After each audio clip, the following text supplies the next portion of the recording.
What if the secret to success isn't IQ or luck, but your ability to read people like a book?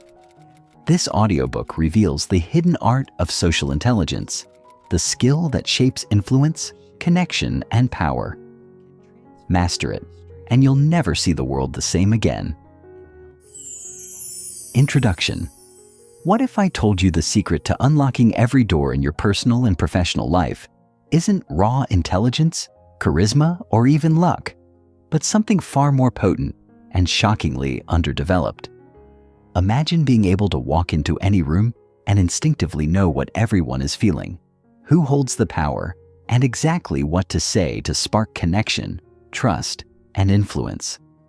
Now imagine being able to do that consistently with bosses, partners, strangers, and friends. That skill?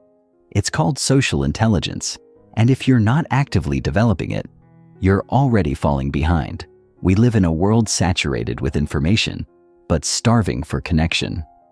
In an age of AI, automation, and algorithm-driven everything, the one thing that can't be replicated by machines, at least not authentically, is our ability to understand, empathize with, and respond to other human beings.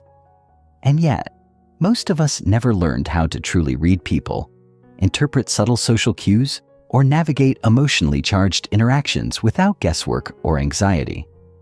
Instead, we fumble through conversations, misread intentions, miss opportunities, and wonder why we feel out of sync in relationships and teams.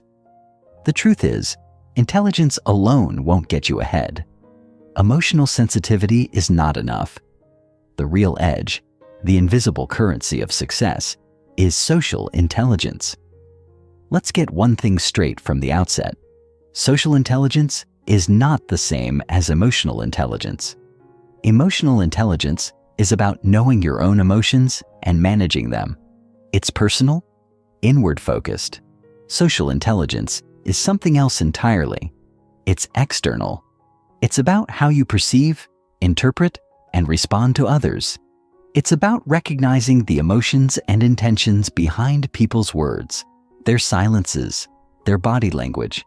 It's the uncanny ability to read a room, to know when to speak and when to listen, when to push and when to pause. Social intelligence is what makes some people magnetic, while others are forgettable. It's why some leaders inspire loyalty and others struggle with disengaged teams.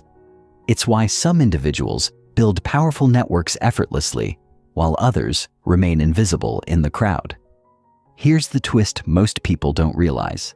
Social intelligence isn't fixed.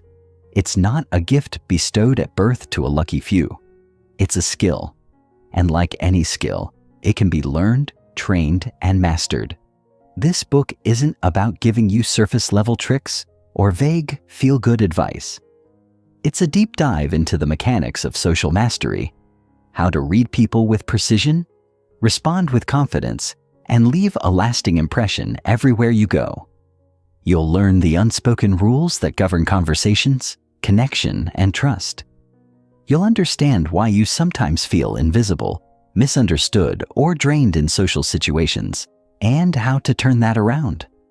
You'll gain frameworks that can be used in meetings, relationships, interviews, negotiations, and even high-stakes confrontations. Throughout these pages, we'll unpack the real-world applications of social intelligence in both your personal and professional life.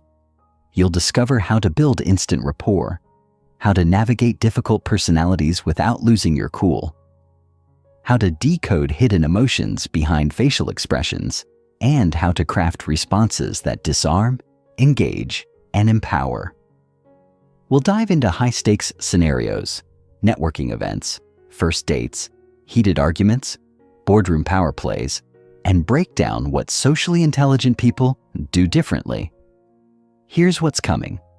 You'll explore the psychological cues people don't talk about, but subconsciously react to. You'll learn how social dynamics work in both small groups and large organizations, and how to position yourself effectively within them. You'll gain insight into verbal and nonverbal communication, from vocal tone to micro expressions. And most importantly, you'll walk away with actionable techniques that don't just help you survive socially, but thrive. But let me warn you, once you begin developing social intelligence, you'll start seeing the world differently. You'll pick up on what's not being said in conversations. You'll notice how often people speak from insecurity, from fear, from habit. You'll start seeing how miscommunication derails relationships, how manipulation hides behind smiles, and how trust is both fragile and invaluable. You'll begin to see the emotional ecosystem operating underneath every interaction, and you'll know exactly how to navigate it. This book was written for people who are ready to move beyond awkwardness, self-doubt, or social burnout. It's for those who want to speak and be heard, connect and be respected. Whether you're introverted or extroverted, ambitious or anxious, rising in your career or rebuilding your confidence, you're in the right place. Because developing social intelligence is not about changing who you are. It's about unlocking your most effective, influential self. And in today's world, that's not just a nice to have, it's a must-have. So here's the challenge. What if, by the time you finish this book, you could walk into any situation, any conversation, and know with certainty how to connect, lead, and influence? What if you could finally feel at ease in your own skin, knowing you have the tools to navigate any social terrain? If that excites you, or even just sparks the tiniest bit of curiosity, keep reading. Because everything you're about to learn will elevate the way you think, communicate, and connect with the people around you. The transformation starts now. And once you see how powerful this can be, there's no going back. Let's begin. Chapter 1. The Social Brain. The first step in understanding the power of social intelligence is realizing that human beings are, by nature, deeply social creatures. Our brains are not just wired to think and reason. They are specifically designed to connect with other people. This is not an abstract idea, but a scientific reality backed by decades of research into neuroscience and psychology. The brain has developed over millennia in ways that allow us to perceive, interpret, and respond to the emotions and actions of others. This complex system of connections is what we call the social brain. Before diving into the mechanics of the social brain, let's first recognize the sheer magnitude of social interactions in our daily lives. Every conversation you have, every interaction with a colleague, family member, or even a stranger on the street requires the brain to constantly process a vast array of signals, facial expressions, tone of voice, body language, and the unspoken nuances that convey meaning far beyond words. Our brain's ability to decode these signals quickly and accurately is a testament to how deeply we are embedded in a social context. Without this ability, our relationships, whether personal or professional, would be incredibly challenging.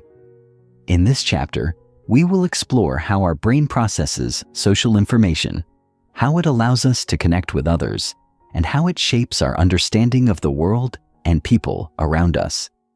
By understanding how our brains are hardwired for social interaction, we can unlock the potential of social intelligence and harness it to improve our relationships, our work, and our lives. Understanding the evolutionary roots of the social brain. Our social brains didn't emerge overnight. They are the result of millions of years of evolution.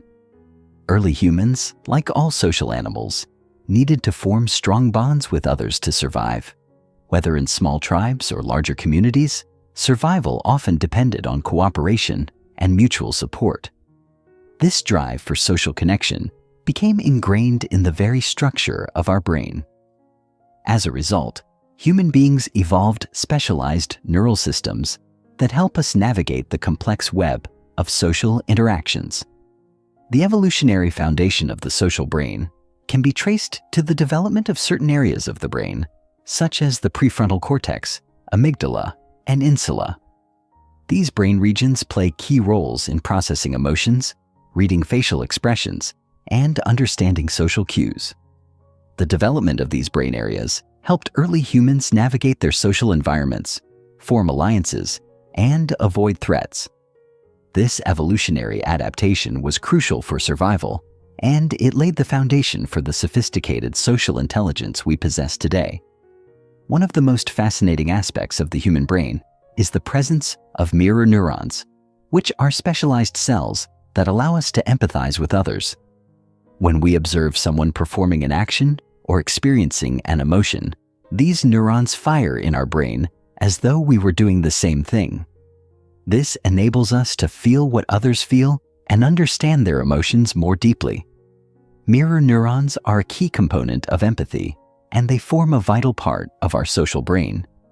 This neural mechanism allows us to connect with others on a deeply emotional level, and it is the basis for the powerful sense of shared experience that forms the foundation of human relationships. The role of the prefrontal cortex, a social decision maker.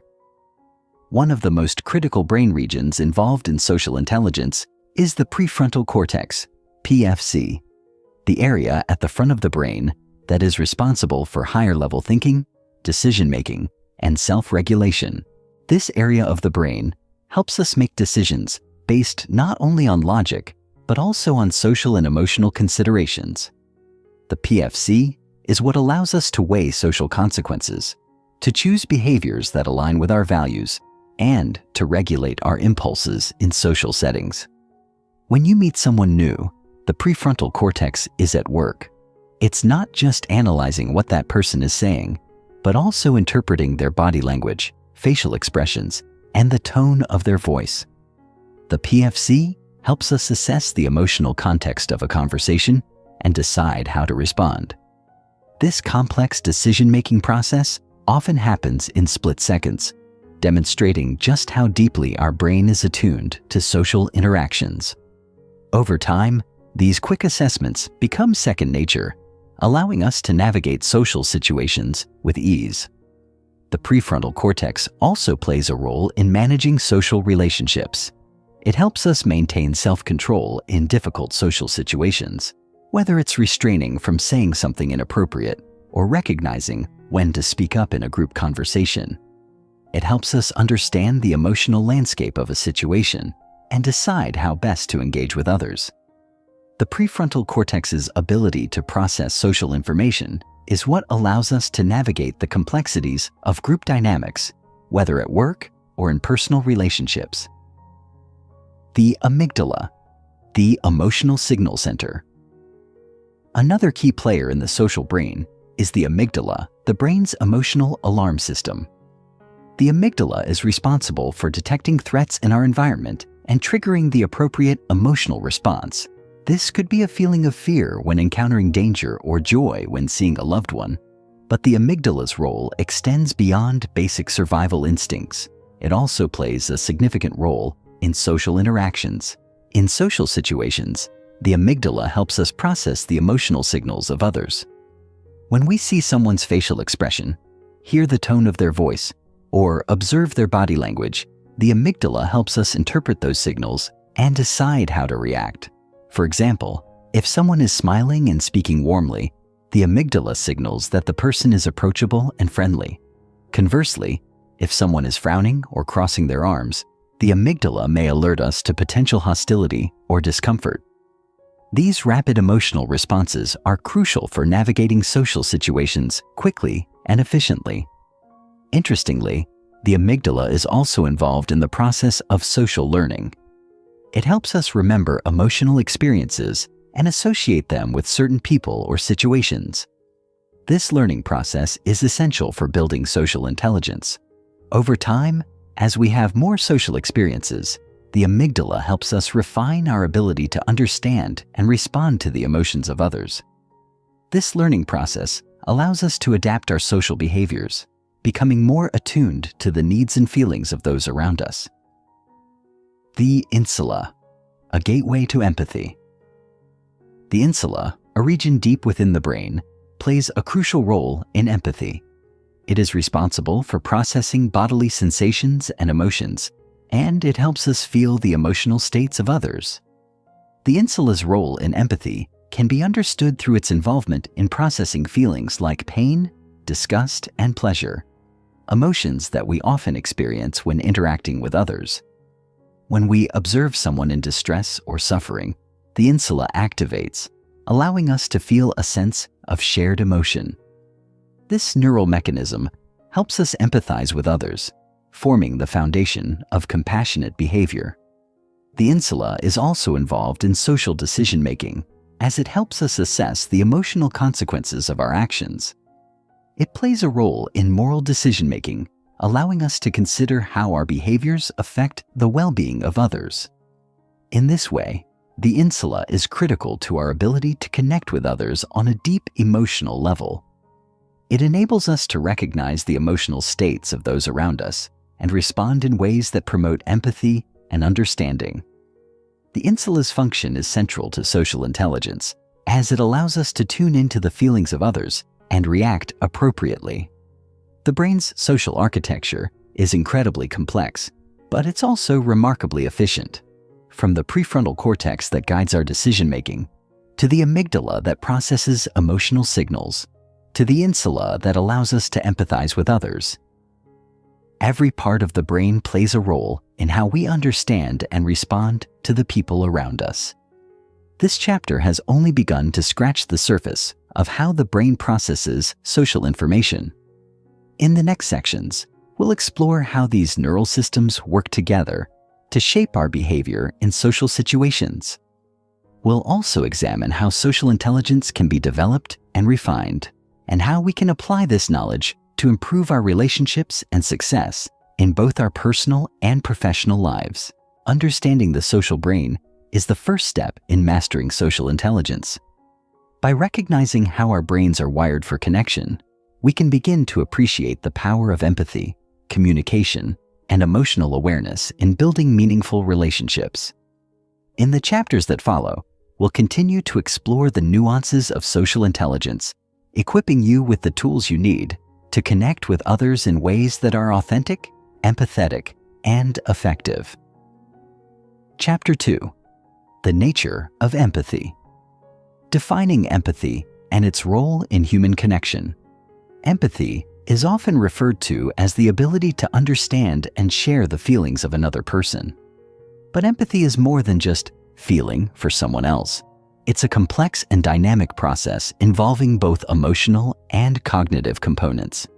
It's the cornerstone of our social intelligence, a key ingredient that enables us to forge strong, meaningful connections with the people around us.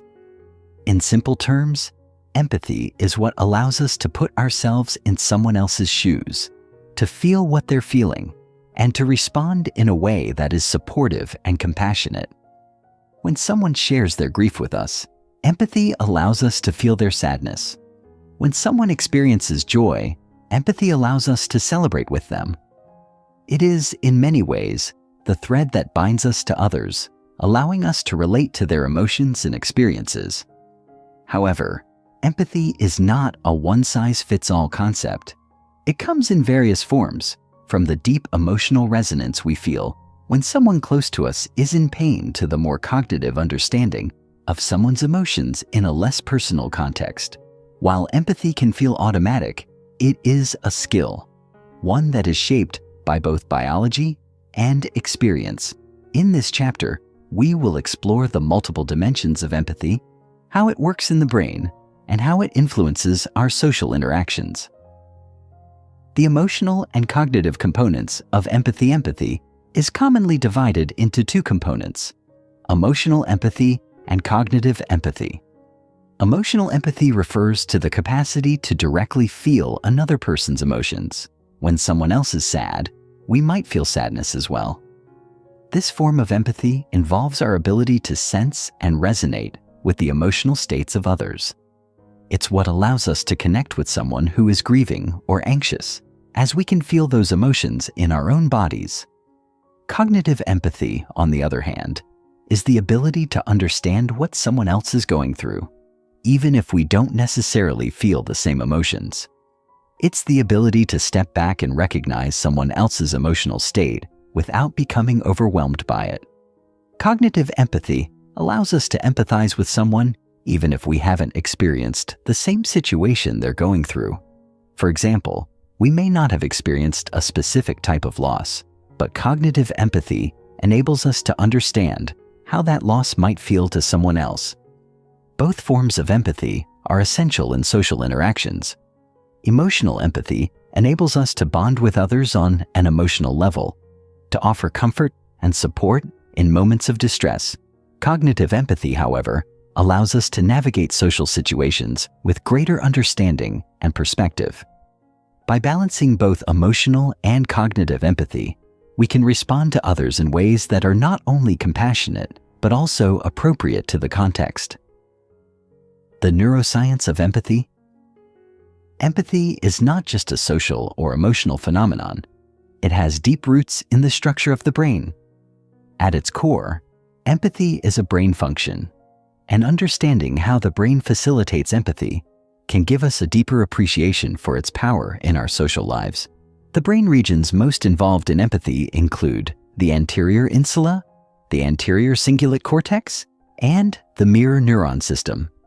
The insula, which we briefly touched upon in Chapter 1, plays a significant role in both emotional and cognitive empathy. It is responsible for processing bodily sensations and emotions. The insula is activated when we observe someone in pain or distress, and it enables us to feel that distress in our own bodies.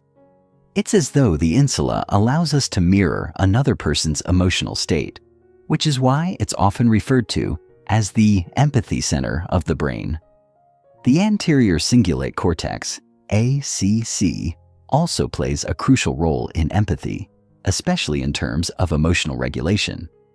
When we experience empathy for someone else, the ACC helps us process those emotions and decide how to respond. It enables us to modulate our emotional reactions, ensuring that we don't become overwhelmed by the emotions of others. This regulation is important because it helps prevent emotional burnout or the inability to respond in a helpful way. Perhaps the most fascinating aspect of empathy at the neurological level is the role of mirror neurons. Mirror neurons are specialized brain cells that fire both when we perform an action and when we observe someone else performing the same action. These neurons form the basis for our ability to understand the emotions and intentions of others. When we see someone smiling, our mirror neurons fire as though we are smiling ourselves. When we witness someone in pain, the same neurons fire, allowing us to feel their discomfort. Mirror neurons provide the foundation for both emotional and cognitive empathy, enabling us to resonate with others' experiences and emotions. The impact of empathy on social behavior. Empathy has a profound impact on how we behave in social situations. It guides our actions, informs our decisions, and influences our relationships in subtle but powerful ways. When we empathize with someone, we are more likely to engage in prosocial behaviors, actions that benefit others and promote social harmony. For instance, when we see someone in distress, our empathy often motivates us to offer support or help. This could be as simple as offering a comforting word, providing physical assistance, or offering our time and attention. Empathy drives us to care for others, to act in ways that foster connection and understanding. This is not just a moral or ethical choice. It's an instinctual emotional response that is embedded in the very fabric of our social brains. Empathy also plays a key role in conflict resolution. When we understand the emotions and perspectives of others, we are better equipped to de-escalate tense situations and find common ground. For example, in a disagreement, empathizing with the other person's feelings can help us navigate the conversation with compassion and respect. Rather than reacting defensively or aggressively, empathy enables us to respond in a way that promotes mutual understanding and collaboration. Moreover, empathy is critical to building and maintaining relationships. It's the glue that holds friendships, partnerships, and familial bonds together. By regularly showing empathy, we signal to others that we care about their well-being and are attuned to their emotional needs. In turn, this fosters trust, loyalty, and deeper emotional connection.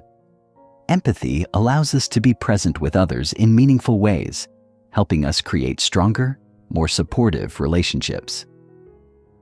The limits and challenges of empathy. While empathy is an essential skill for building social connections, it does have its limits. Sometimes, we may find ourselves emotionally overwhelmed by the pain or distress of others. This is known as empathic distress or compassion fatigue. When we feel too deeply for someone else, it can be challenging to maintain the emotional balance necessary to respond effectively.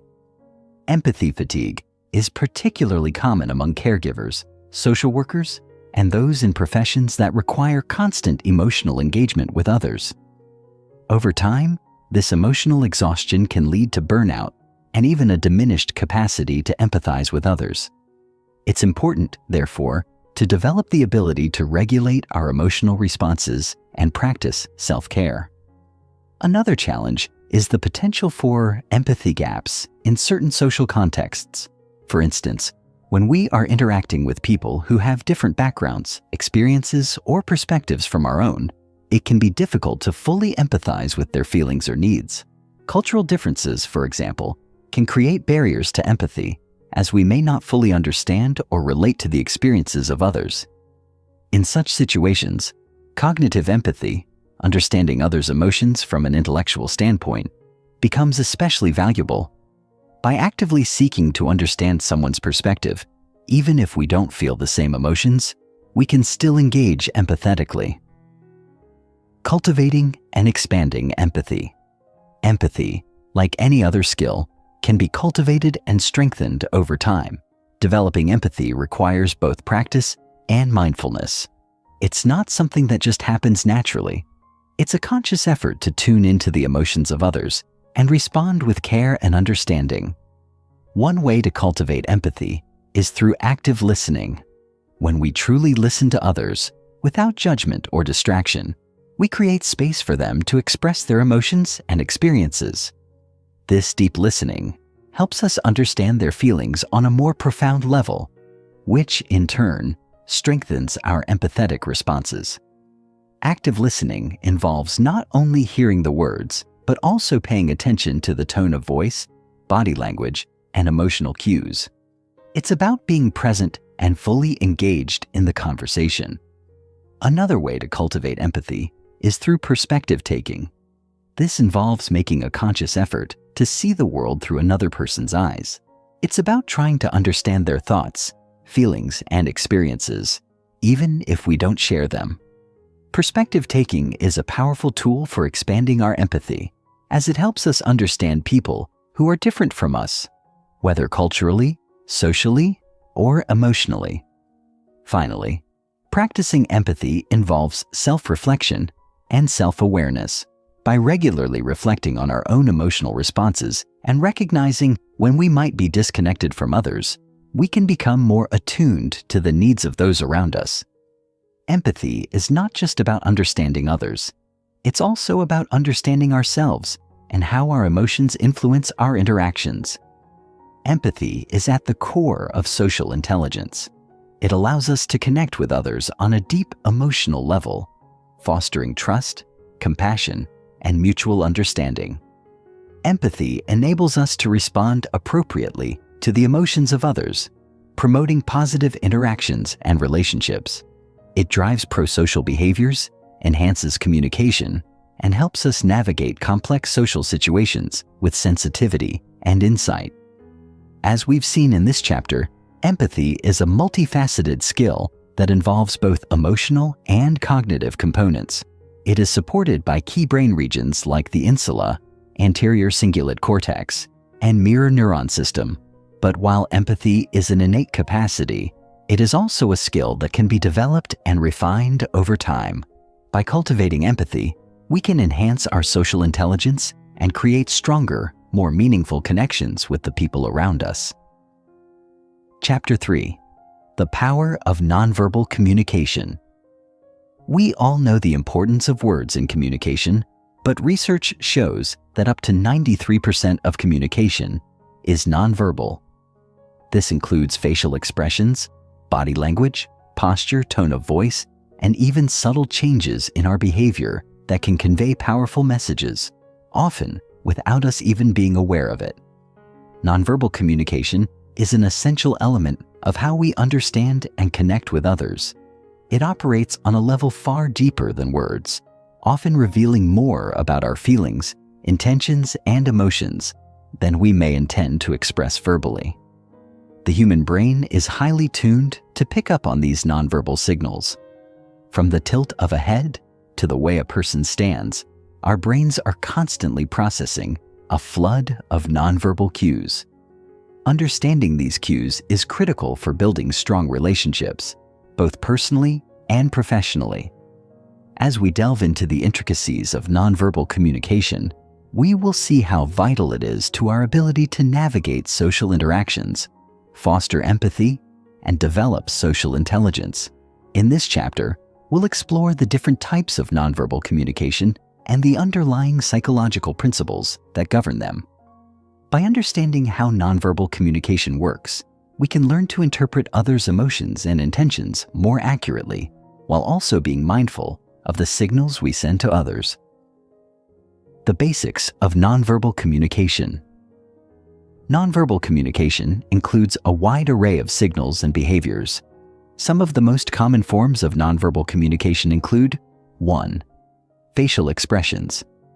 Our faces are incredibly expressive, conveying a wide range of emotions, from joy and surprise to sadness and anger.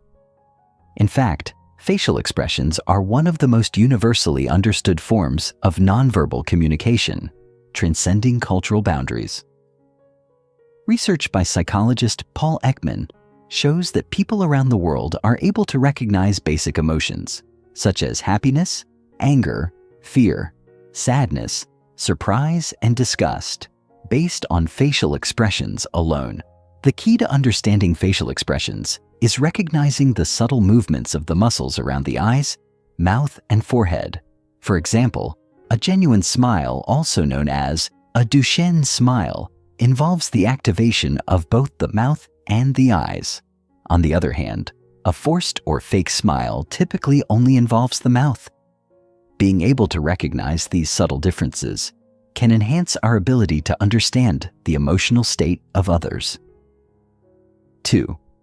Body language and posture. Our bodies convey a wealth of information, often unconsciously. The way we sit, stand, or move can communicate confidence, anxiety, openness, defensiveness, or even aggression. Open body language, such as standing tall with shoulders back and arms uncrossed, signals confidence and approachability. In contrast, closed body language, such as crossed arms, hunched shoulders, or avoiding eye contact, can indicate discomfort, defensiveness, or lack of interest. Posture is also a key component of nonverbal communication. Leaning in during a conversation can signal engagement and interest, while leaning away can suggest boredom or a desire to distance oneself. The way we position our bodies in relation to others can reveal a lot about the level of comfort, power dynamics, and emotional connection we have with those around us. 3. Gestures. We often use hand gestures to emphasize our words or convey meaning. These gestures can be both cultural and universal. For instance, a thumbs up is generally understood as a sign of approval in many cultures, while a wave signifies a greeting or farewell. However, the meanings of some gestures can vary widely between cultures. For example, the gesture of crossing one's fingers to indicate hope or good luck may be understood in one culture but not in another. The frequency, intensity, and type of gestures we use can also reveal our emotional state. Nervousness may cause someone to fidget or make repetitive gestures, while confidence can be shown through deliberate, expansive hand movements. 4. Eye contact. Eye contact is one of the most powerful forms of nonverbal communication. It is often said that the eyes are the windows to the soul, and this is because they convey so much information about how we're feeling.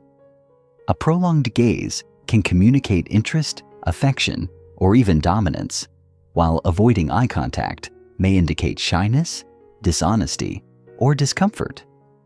Cultural differences also play a significant role in the interpretation of eye contact.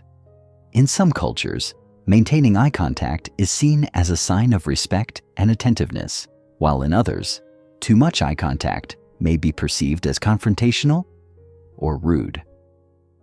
5. Tone of voice and paralanguage.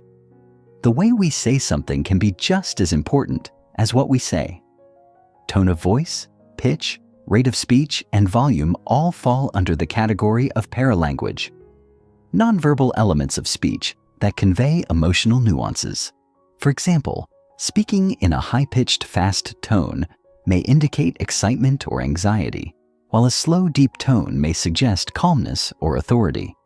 Paralanguage can also convey sarcasm, affection, or irritation. The same sentence spoken with a different tone can convey an entirely different message. Therefore, listening to the tone and rhythm of speech is essential for understanding the true meaning behind a statement. The psychological mechanisms behind nonverbal communication. The power of nonverbal communications lies in its deep connection to the emotional and psychological processes of the brain. Nonverbal cues are processed by several brain areas, including the amygdala, prefrontal cortex, and insula, all of which play important roles in emotional processing, empathy, and decision-making.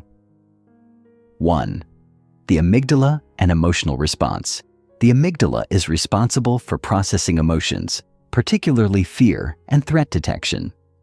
When we observe nonverbal cues, such as a tense posture or a frown, the amygdala quickly assesses whether these signals are positive or negative. It triggers an emotional response based on that assessment, which helps us determine how to react. For instance, if we see someone frowning or avoiding eye contact, the amygdala may interpret that as a sign of disinterest or discomfort, prompting us to adjust our approach accordingly. 2. The prefrontal cortex and social processing. The prefrontal cortex plays a crucial role in evaluating social situations and regulating our responses. When we observe nonverbal cues, the prefrontal cortex helps us make decisions about how to act in the context of the relationship or environment. For example, if someone is displaying closed body language, the prefrontal cortex may prompt us to take a more empathetic or cautious approach, rather than being confrontational or overly assertive. 3. The insula and empathy. The insula is involved in processing bodily sensations and emotions, particularly those related to empathy. When we observe someone's nonverbal cues, such as a sad facial expression or tense body posture, the insula helps us resonate with those emotions and understand what the person is feeling. This connection between the insula and nonverbal communication is central to our ability to empathize with others and respond in a compassionate way. The role of nonverbal communication in building trust and rapport. Nonverbal communication plays a critical role in the development of trust and rapport. Trust is the foundation of all meaningful relationships, and nonverbal cues are often the first indicators of trustworthiness or distrust. A warm smile, a firm handshake, or an open posture can immediately signal trustworthiness, while a lack of eye contact, crossed arms, or fidgeting may suggest discomfort or dishonesty. One of the most important aspects of nonverbal communication is its ability to create a sense of connection. When we mirror another person's body language, posture, or gestures, known as mirroring or matching, we subconsciously signal to them that we are on the same wavelength. This mirroring behavior is a natural way to build rapport and trust. It signals empathy and understanding, which are essential for establishing a positive connection. In addition, nonverbal communication can enhance the effectiveness of verbal communication. When our nonverbal cues align with our words, they create a sense of coherence and authenticity. For example, when someone says they're happy to see you, but their arms are crossed and they avoid eye contact, the message may feel insincere. In contrast, when someone's verbal message is reinforced with open body language, a warm smile, and direct eye contact, the message feels genuine and trustworthy. How to improve your nonverbal communication skills. Becoming more aware of your own nonverbal communication and learning to read others' cues is a powerful way to improve your social intelligence. Here are a few strategies to enhance your nonverbal communication skills. 1. Increase awareness. Start by paying attention to your own body language. Are you conveying openness, warmth, and interest through your posture, facial expressions, and gestures? Are you maintaining appropriate eye contact? Becoming more mindful of your own nonverbal cues allows you to control how others perceive you and helps you engage more authentically in social interactions. 2.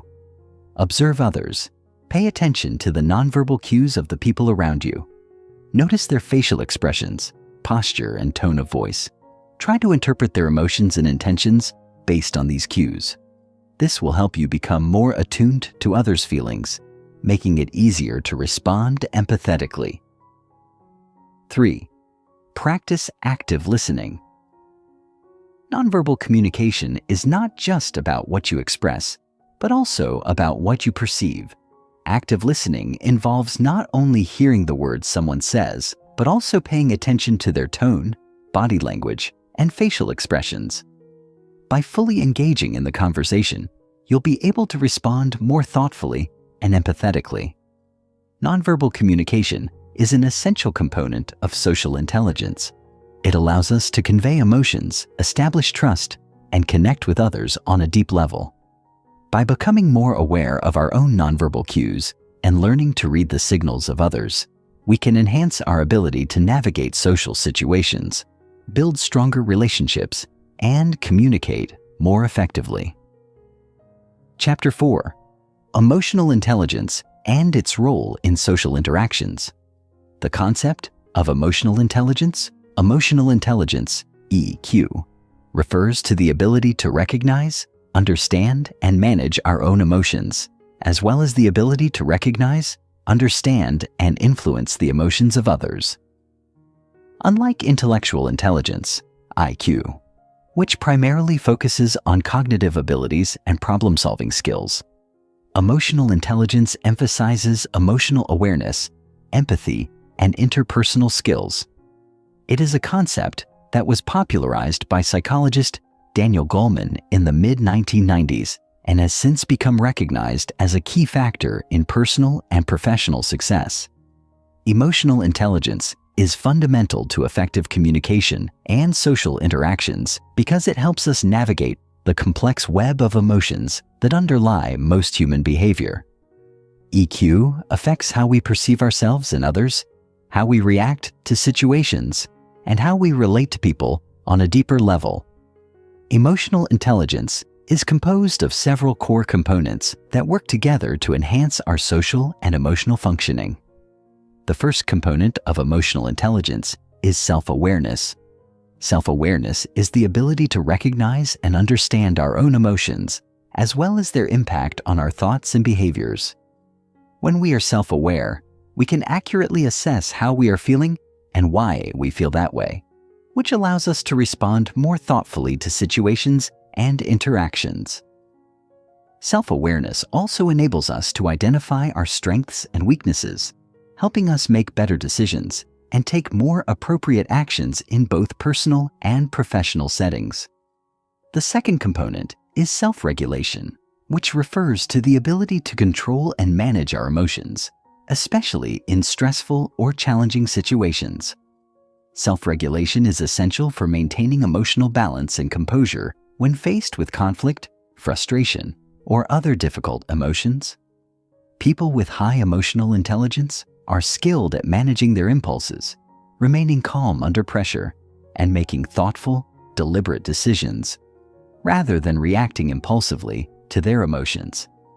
The third component is motivation, which involves setting and working toward goals that align with our values and desires.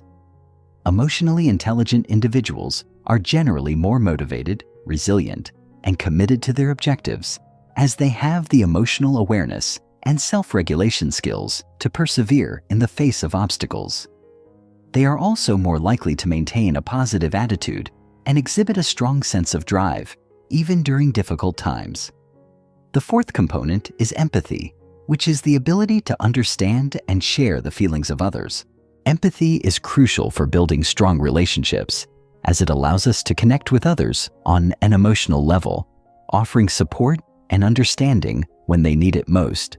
People with high empathy are able to listen attentively, recognize emotional cues, and respond in a compassionate and constructive manner. The fifth and final component of emotional intelligence is social skills, which encompass the ability to communicate effectively, build relationships, and work collaboratively with others. Social skills are the practical application of emotional intelligence, as they involve using our emotional awareness and empathy to navigate social interactions, resolve conflicts, and influence others in a positive way. How emotional intelligence impacts social interactions. Emotional intelligence plays a pivotal role in our social interactions, shaping the way we connect with others, manage conflicts, and build relationships. At its core, EQ allows us to tune into the emotional undercurrents that influence social dynamics, making it easier to understand the motivations, concerns, and needs of others. In many ways, emotional intelligence serves as a kind of social radar, helping us pick up on subtle emotional signals and respond accordingly. For example, when we interact with someone, we don't just listen to their words. We also pay attention to their tone of voice, body language, and facial expressions. These nonverbal cues convey important emotional information that can guide our responses. People with high emotional intelligence are particularly adept at reading these cues, allowing them to navigate social situations with greater ease and confidence. They can recognize when someone is feeling anxious, frustrated, or sad, and adjust their behavior to be more supportive or empathetic.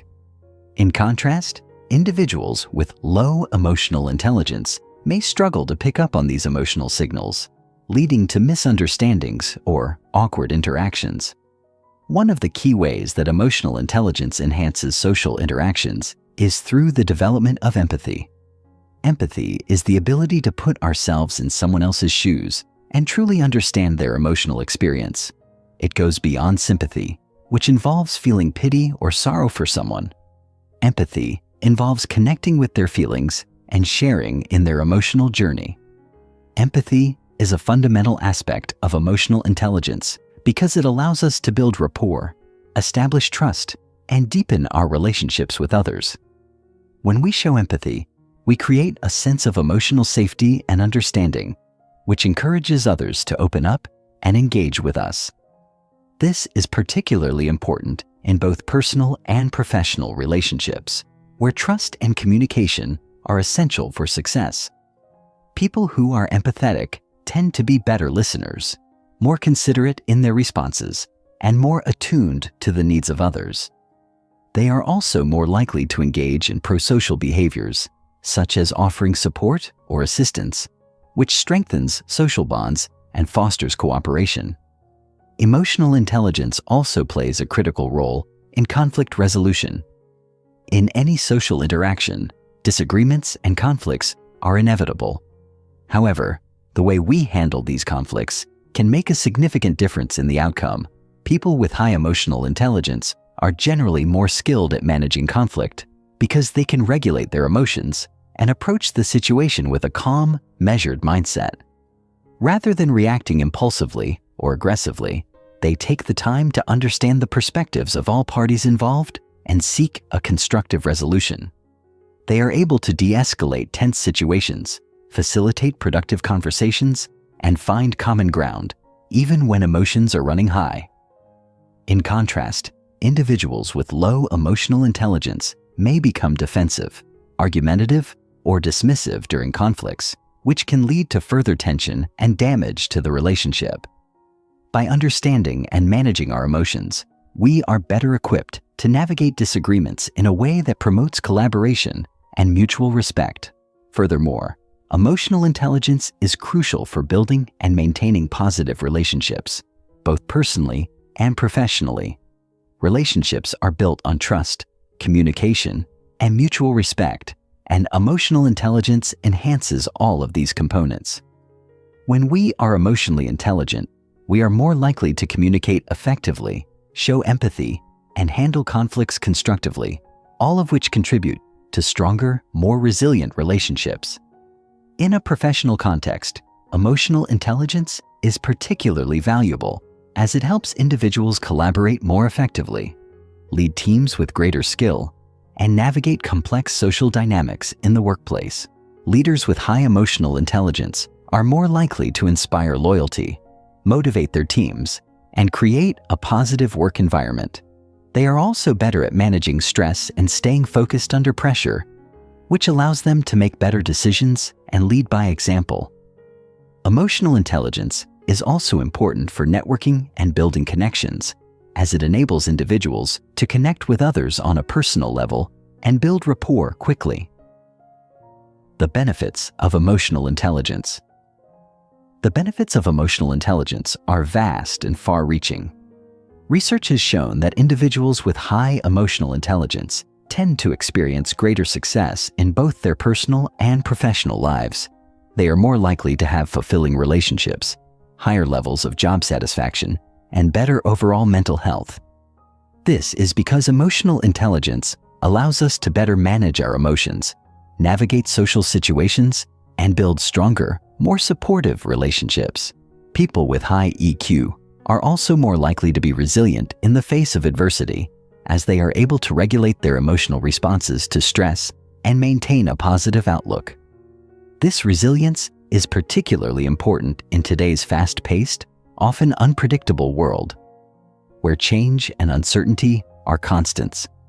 In addition to improving personal and professional relationships, emotional intelligence is also linked to improved physical health. Studies have found that individuals with high emotional intelligence are less likely to experience stress-related health problems, such as high blood pressure or heart disease. This is likely because emotional intelligence helps individuals manage their emotions in a healthy way, reducing the harmful effects of chronic stress. By learning to regulate our emotions, we can lower our stress levels, improve our immune system function, and enhance our overall well-being. Another key benefit of emotional intelligence is its role in enhancing leadership skills.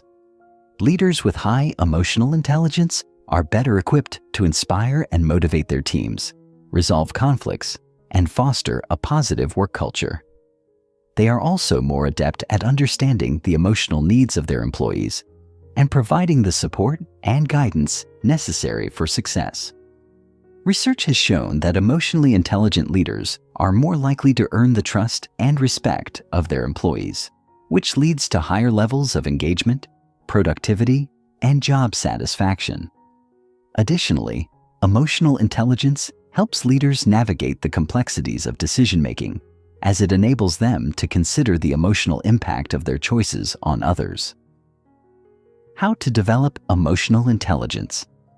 While emotional intelligence may come more naturally to some individuals, it is a skill that can be developed and strengthened over time. The process of improving emotional intelligence involves building self-awareness, practicing emotional regulation, and developing empathy and social skills. Here are some strategies to help you enhance your emotional intelligence. 1. Practice self-reflection. Self-awareness is the foundation of emotional intelligence, and it begins with self-reflection. Take time each day to reflect on your emotions, thoughts, and behaviors. Ask yourself how you felt during different interactions, what triggered those emotions, and how your reactions affected the outcome of the situation. Journaling can be a helpful tool for self-reflection, as it allows you to process your thoughts and emotions in a constructive way.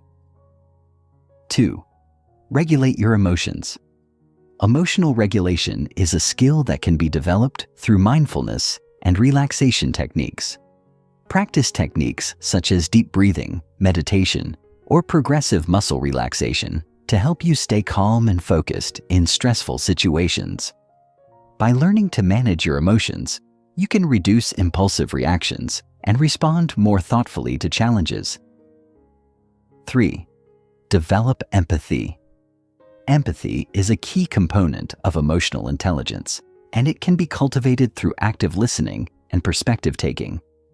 Practice listening attentively to others without interrupting or judging. Try to understand their emotions and experiences and respond in a supportive and compassionate manner. 4. Enhance your social skills.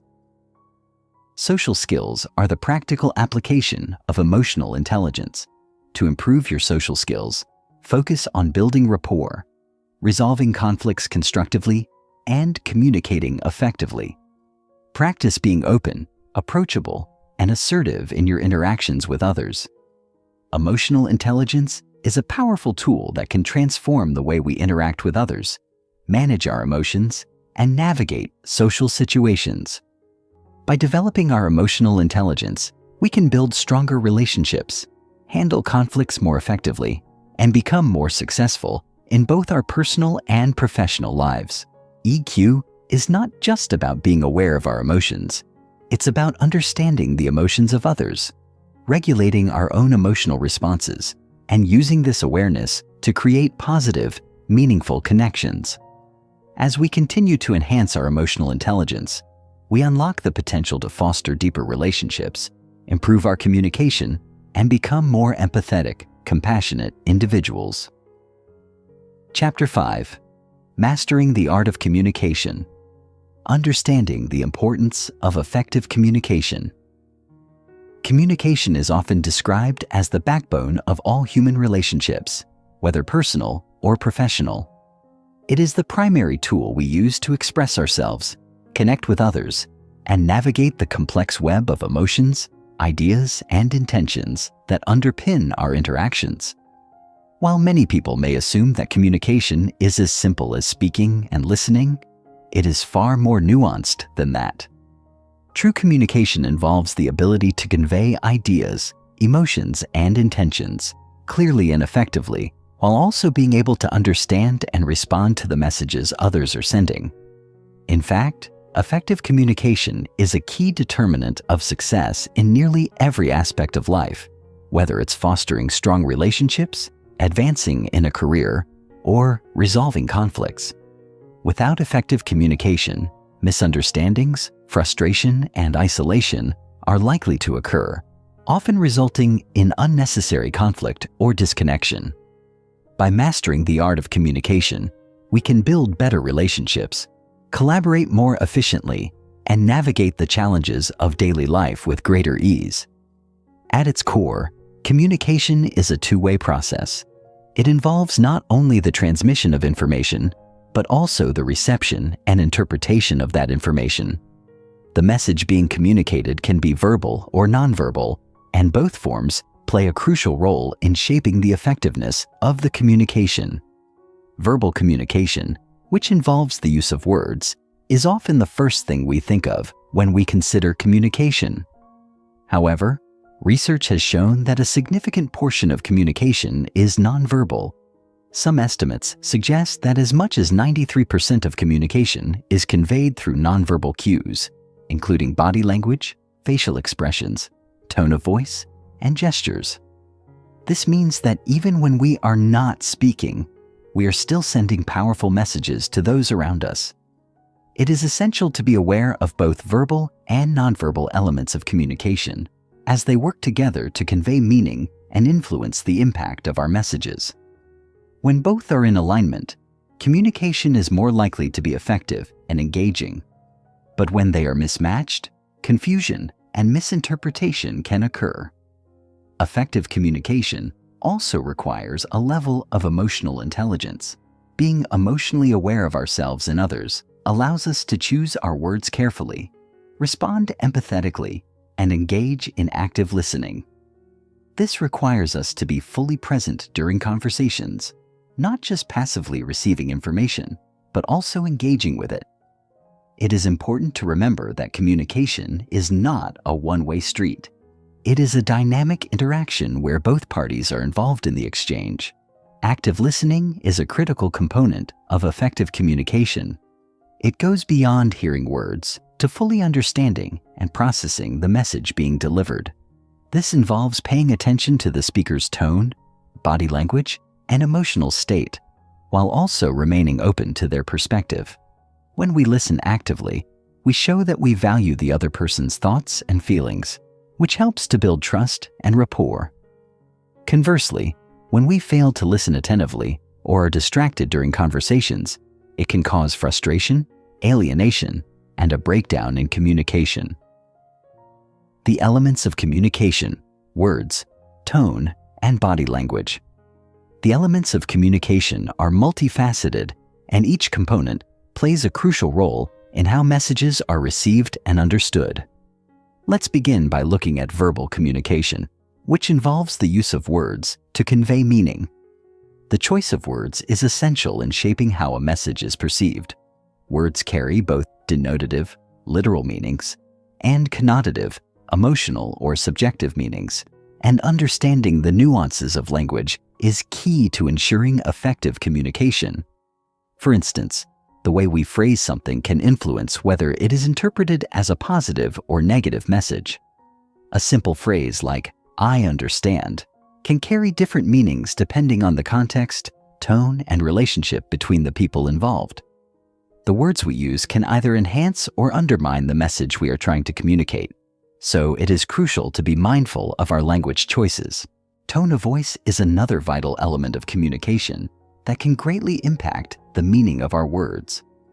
Tone refers to the emotional quality of our voice, whether it's warm, cold, excited, frustrated, or indifferent. A speaker's tone can convey a wealth of information beyond the actual words being spoken. For example, saying, "I'm fine" in a flat monotone voice may suggest that the speaker is not actually fine and may be upset or frustrated. Conversely, saying "I'm fine" in an upbeat and warm tone conveys sincerity and assurance. Our tone can indicate our emotional state, intentions, and level of engagement in the conversation. When our tone is inconsistent with our words, it can lead to confusion or mistrust. Being mindful of our tone and ensuring that it aligns with the message we want to convey is essential for effective communication. Body language is perhaps the most powerful nonverbal aspect of communication. It encompasses all the physical gestures, movements, and postures that convey information about how we are feeling and what we are thinking. Body language includes facial expressions, eye contact, posture, gestures, and even the distance we maintain from others during conversations. These cues can provide additional context and meaning to the words we speak. For example, maintaining eye contact during a conversation shows attentiveness and respect, while avoiding eye contact may signal discomfort, disinterest, or dishonesty. Crossed arms may suggest defensiveness or discomfort, while an open posture can convey openness and receptivity. The way we position ourselves, our facial expressions, and our physical movements all send messages to the other person, whether consciously or unconsciously. In fact, body language often communicates more about our true feelings than the words we say, which is why it is essential to be aware of the signals we are sending through our physical actions. Active listening and its role in effective communication. One of the most crucial components of effective communication is active listening. Many people believe that communication is primarily about speaking, but the truth is that listening is just as, if not more, important. Active listening involves fully concentrating on the speaker, understanding their message, responding thoughtfully, and remembering what was said. It requires more than just hearing the words. It involves paying attention to the speaker's tone, body language, and emotional state, while also suspending judgment and providing feedback. Active listening is not about preparing our own response while the other person is speaking. It is about being fully present and engaged in the conversation. When we listen actively, we show that we respect the other person's perspective and value their input. This creates a sense of trust and connection, making the other person feel heard and understood. On the other hand, when we fail to listen actively by interrupting, zoning out, or simply waiting for our turn to speak, we risk alienating the other person and creating misunderstandings. Active listening involves several key techniques, including paraphrasing, summarizing, and asking clarifying questions. Paraphrasing involves restating what the speaker has said in our own words, which not only demonstrates that we are listening, but also provides an opportunity for the speaker to confirm or correct our understanding. Summarizing involves providing a brief recap of the main points of the conversation, which helps ensure that we have captured the key elements of the discussion.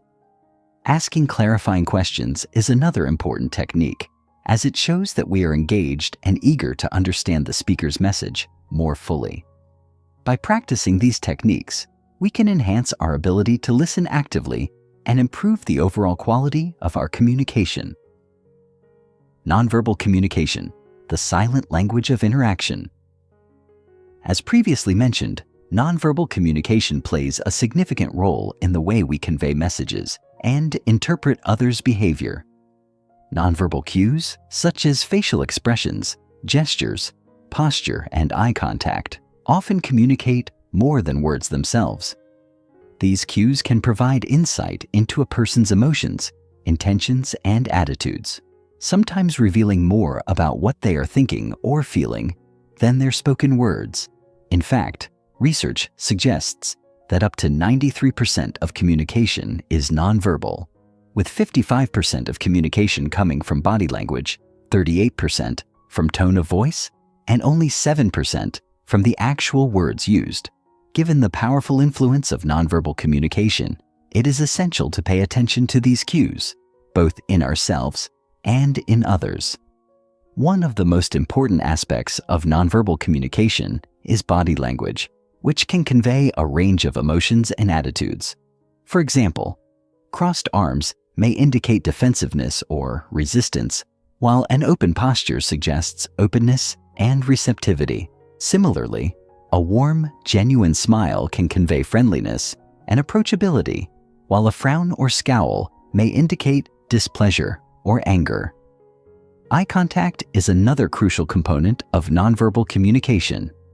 Maintaining eye contact shows attentiveness and respect, while avoiding eye contact can suggest discomfort, dishonesty, or disinterest. The way we position our bodies in relation to others also sends nonverbal messages. Standing or sitting with an open posture and leaning slightly forward can communicate interest and engagement, while turning away or crossing our arms may signal disengagement or discomfort. Enhancing your communication skills. To master the art of communication, it is essential to develop both verbal and nonverbal communication skills. Start by focusing on active listening, ensuring that you are fully present during conversations, and giving the speaker your undivided attention. Practice being mindful of your tone and body language, ensuring that they align with the message you are trying to convey. Pay attention to the nonverbal cues of others and learn to read the emotional undertones of a conversation. By improving your communication skills, you can foster stronger relationships, resolve conflicts more effectively, and enhance your overall social intelligence. Effective communication is the foundation of all successful relationships, both personal and professional. By mastering the art of communication, we can connect with others on a deeper level, build trust, and create an environment of mutual respect and understanding. Whether it's through our choice of words, tone of voice, or body language, every interaction we have is an opportunity to strengthen our social bonds and navigate the complexities of human interaction. By honing our communication skills and practicing active listening, we can improve our ability to connect, collaborate, and thrive in an increasingly interconnected world. Chapter 6: The Power of Empathy in Communication. Empathy is often described as the ability to understand and share the feelings of another. It is a cornerstone of emotional intelligence and it plays a vital role in communication. In fact, empathy is one of the key elements that distinguishes truly effective communicators from those who struggle to form meaningful connections. Without empathy, communication can become transactional, superficial, and even alienating. But when empathy is present, it creates a bridge between people, allowing for a deeper understanding and connection. Empathy helps us see beyond our own perspectives, inviting us to step into the shoes of others and perceive the world through their eyes. It allows us to listen not only to what is being said, but also to the underlying emotions, needs, and desires that might not be immediately visible. Empathy enhances our social intelligence by helping us respond in ways that are sensitive to the feelings of others, fostering mutual respect and trust. This chapter will delve deeper into the nature of empathy, its impact on communication, and practical ways to cultivate this essential skill. The first step in understanding empathy is recognizing that it goes beyond mere sympathy. While sympathy involves feeling pity or sorrow for someone else's misfortune, empathy requires a deeper level of connection. It's not just about feeling sorry for someone. It's about experiencing their emotions as if they were your own. This does not mean that we lose our own emotional perspective or become overwhelmed by the other person's feelings, but rather that we open ourselves up to understanding and sharing in their emotional experience. This deeper emotional resonance creates a powerful bond between people and strengthens relationships. In contrast, a lack of empathy can lead to misunderstandings, frustration, and emotional distance. Empathy requires us to listen attentively with both our minds and hearts, and to engage with the other person's emotions and experiences in a genuine and non-judgmental way. This allows us to respond thoughtfully, offering support, comfort, or validation as needed. It also opens the door to more effective problem solving, as we can better understand the underlying motivations and concerns of others. Empathy is not just about understanding others on an intellectual level. It also involves connecting with them emotionally. This emotional connection allows us to engage in more compassionate and authentic communication. For example, when someone is going through a difficult time, simply offering words of comfort can sometimes feel empty if they are not backed by a genuine understanding of what the person is feeling. On the other hand, when we empathize with the person's emotions, we are able to offer words and actions that are grounded in compassion, and we are more likely to offer support that resonates with their needs. Empathy allows us to meet others where they are emotionally, making it easier to build rapport and foster trust. It is through empathy that we are able to communicate in a way that feels human rather than transactional, and to connect on a deeper level with those around us. The two types of empathy: cognitive and emotional. There are two primary types of empathy: cognitive empathy and emotional empathy. Each type plays a distinct role in communication, and both are important for building strong, meaningful relationships. Understanding the differences between cognitive and emotional empathy can help us develop a more nuanced approach to our interactions with others.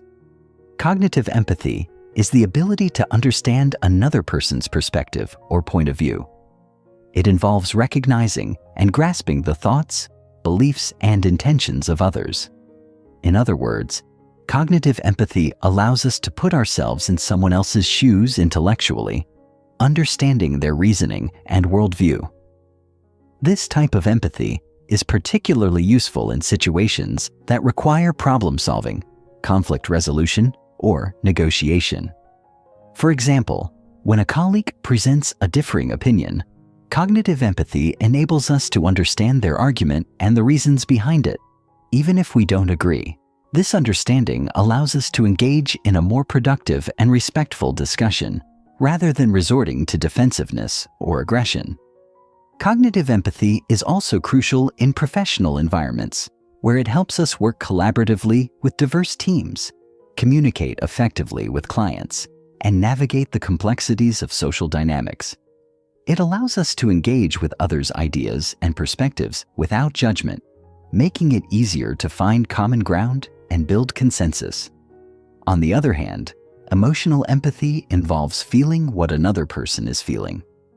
It is the ability to share in the emotional experience of others, such as feeling their joy, sadness, frustration, or fear. Emotional empathy allows us to connect with others on a deep, visceral level, enabling us to respond with genuine compassion and care. This type of empathy is particularly important in personal relationships, as it fosters emotional intimacy and understanding. For example, when a friend is grieving the loss of a loved one, emotional empathy allows us to feel their pain and offer support that comes from a place of shared emotion. Emotional empathy also plays a crucial role in comforting others during times of distress, as it enables us to offer validation and emotional support that meets the person's needs. However, emotional empathy can also be challenging at times, as it requires us to confront and feel the emotions of others, which can be overwhelming or difficult. Balancing emotional empathy with cognitive empathy, understanding someone's feelings while also maintaining our own emotional boundaries, is key to maintaining healthy relationships and preventing emotional burnout. The role of empathy in building trust and connection. Empathy is a fundamental driver of trust and connection in relationships. When we demonstrate empathy, we signal to others that we are attuned to their feelings and needs, and that we care about their well-being. This creates an environment of psychological safety, where people feel comfortable expressing themselves without fear of judgment or rejection. Trust is the foundation of all strong relationships, and empathy is one of the key ingredients in building and maintaining that trust. When people feel understood and valued, they are more likely to open up, be honest, and engage in meaningful communication. Conversely, when empathy is lacking, communication can become strained, leading to misunderstandings, frustration, and disconnection. Empathy fosters a sense of belonging and validation. When someone feels that their emotions are recognized and understood, they are more likely to feel connected to the other person and to trust them. This is especially important in personal relationships, where emotional intimacy is a key factor in building lasting bonds. Empathy helps create a space where both parties can be vulnerable, share their thoughts and feelings, and engage in authentic communication. In professional settings, empathy can also enhance collaboration and teamwork. When colleagues empathize with one another, they are more likely to support each other, work together to solve problems, and create a positive work environment. This sense of connection and mutual understanding can lead to greater productivity, creativity, and job satisfaction. Empathy also plays a crucial role in conflict resolution. When we are able to empathize with the emotions and perspectives of others, we are better equipped to handle disagreements and find solutions that satisfy everyone involved. Instead of focusing on winning or being right, empathy encourages us to listen with an open mind and seek understanding. It helps us approach conflicts with a mindset of collaboration rather than confrontation, which can lead to more positive outcomes. Empathy enables us to recognize the underlying emotional needs that may be driving a conflict, allowing us to address these needs in a compassionate and constructive manner. How to cultivate empathy in everyday interactions. While some people may have a natural inclination toward empathy, it is a skill that can be cultivated with practice.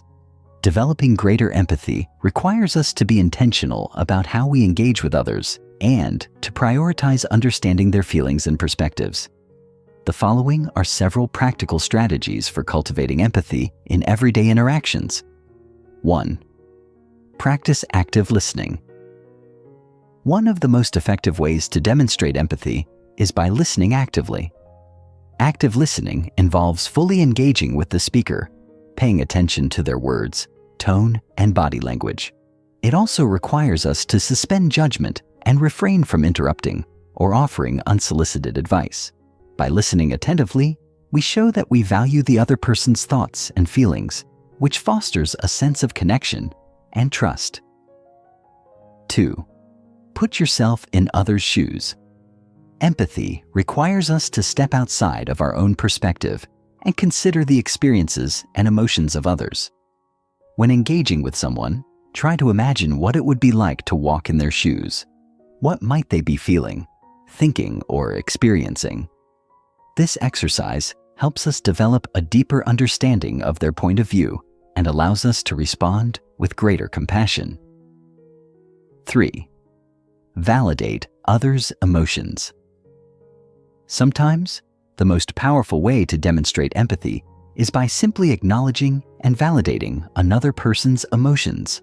For example, if a friend is upset, saying, "I can see that you're really frustrated," can show that you recognize and respect their feelings. Validation helps people feel heard and understood, which can go a long way in strengthening relationships. 4. Be present and attentive. Empathy requires us to be present in the moment and to give our full attention to the person we are communicating with. Put away distractions, such as phones or other devices, and focus on the conversation at hand. Being present demonstrates that you value the other person and are committed to understanding their feelings. 5. Express compassion and support. Finally, empathy involves not just understanding, but also responding with compassion. Offer words of encouragement, comfort, or support that are appropriate to the situation. Whether it's offering a listening ear, a kind word, or a helping hand, expressing compassion helps to strengthen the bond between you and the other person. The challenges of empathy and how to overcome them. While empathy is an essential skill, it is not always easy to practice. There are several challenges that can make it difficult to empathize with others, including emotional exhaustion, biases, and cultural differences. For example, when we are emotionally drained or overwhelmed, it can be hard to muster the energy to empathize with others. In such cases, it's important to practice self-care and set boundaries to protect our emotional well-being. Additionally, we may have unconscious biases or assumptions that prevent us from truly understanding others, especially those who come from different backgrounds or perspectives. Overcoming these biases requires us to be open-minded, curious, and willing to challenge our own assumptions. By doing so, we can cultivate a deeper sense of empathy and connect with others on a more meaningful level. Empathy is the heart of effective communication and social intelligence. It allows us to build trust, foster understanding, and create deep, meaningful connections with others. Whether in personal relationships or professional settings, empathy is the key to navigating the complexities of human interaction with compassion and care. By practicing active listening, putting ourselves in others' shoes, and responding with validation and support, we can cultivate empathy and enhance our ability to communicate effectively. Chapter 7. Mastering Emotional Regulation in Interpersonal Dynamics. The pillar of emotional self-awareness. Emotional regulation begins with emotional self-awareness. Before we can manage what we feel, we must be able to identify and understand our emotions with clarity and honesty. This awareness is not simply about labeling emotions with names like anger, sadness, joy, or anxiety. It is about tracing them to their roots, understanding their triggers, and becoming conscious of the narratives we attach to them. When we feel slighted in a conversation, are we truly angry at the other person's words? Or are we reacting to an old wound or a perceived threat to our identity? When we find ourselves suddenly shutting down emotionally, is it because we are disinterested in the topic or because we feel emotionally unsafe? Developing this depth of emotional self-awareness requires consistent reflection and an openness to examining our internal landscape without defensiveness. In social interactions, especially those that are high stakes or emotionally charged, this self-awareness becomes the compass by which we navigate. Without it, we are more likely to act on impulse, misread others' intentions, and respond in ways that damage relationships rather than heal or enhance them. Emotional awareness empowers us to pause, to assess, and to choose our responses with intentionality, rather than being swept away by reactive emotions. Emotional regulation as an intentional practice. Contrary to popular belief, emotional regulation is not about suppressing our emotions or pretending that they don't exist. Rather, it is the process of managing our emotional responses so that they are appropriate to the context and aligned with our goals. Regulation involves both understanding and channeling our emotions, choosing how and when to express them, and finding ways to process and release them that are healthy and constructive. It may mean taking a deep breath before speaking in a moment of frustration, or choosing to delay a response when emotionally triggered. It may involve expressing disappointment without blame, or asserting a boundary with calm confidence rather than passive aggression. Effective emotional regulation also includes strategies like reframing negative thoughts, engaging in physical movement to release tension, and practicing mindfulness to ground ourselves in the present. As we engage in this practice regularly, it becomes more intuitive. Our emotional reactions no longer control us. Instead, we learn to work with our emotions as signals, rather than as obstacles. This intentionality transforms how we relate to others, helping us become more trustworthy, consistent, and resilient partners in communication. The role of emotional regulation in de-escalating conflict. When conflict arises, and inevitably it will in any meaningful relationship, emotional regulation becomes a critical skill. In emotionally charged situations, we are often tempted to defend ourselves, lash out, shut down, or retreat. These reactions are natural, rooted in the body's stress response system. However, unregulated emotional reactions often escalate conflict rather than resolve it. Regulating our emotions allows us to stay calm under pressure, to think clearly even when tension is high, and to respond rather than react. Imagine a heated disagreement with a friend. If one person raises their voice, the natural impulse might be to match their volume or shut down and retreat. But with regulation, we can pause, breathe, and choose a different path, perhaps lowering our tone, naming the emotion in the room, or expressing our desire to find common ground. This doesn't mean suppressing our frustration or invalidating our own needs. Rather, it means being intentional about how we express those feelings. When one person in a conflict maintains emotional regulation, it can help soothe the tension and invite the other person into a calmer, more productive dialogue. This de-escalation can preserve relationships, repair ruptures, and build mutual respect over time. Building tolerance for emotional discomfort. One of the hidden aspects of emotional regulation is the development of emotional tolerance, the capacity to sit with uncomfortable feelings without needing to immediately fix, escape, or avoid them. In the realm of social intelligence, this is crucial.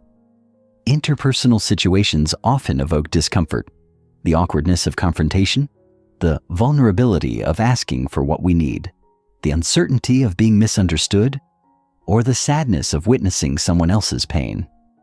If we are unable to tolerate these emotions, we may avoid important conversations, offer superficial responses, or detach emotionally.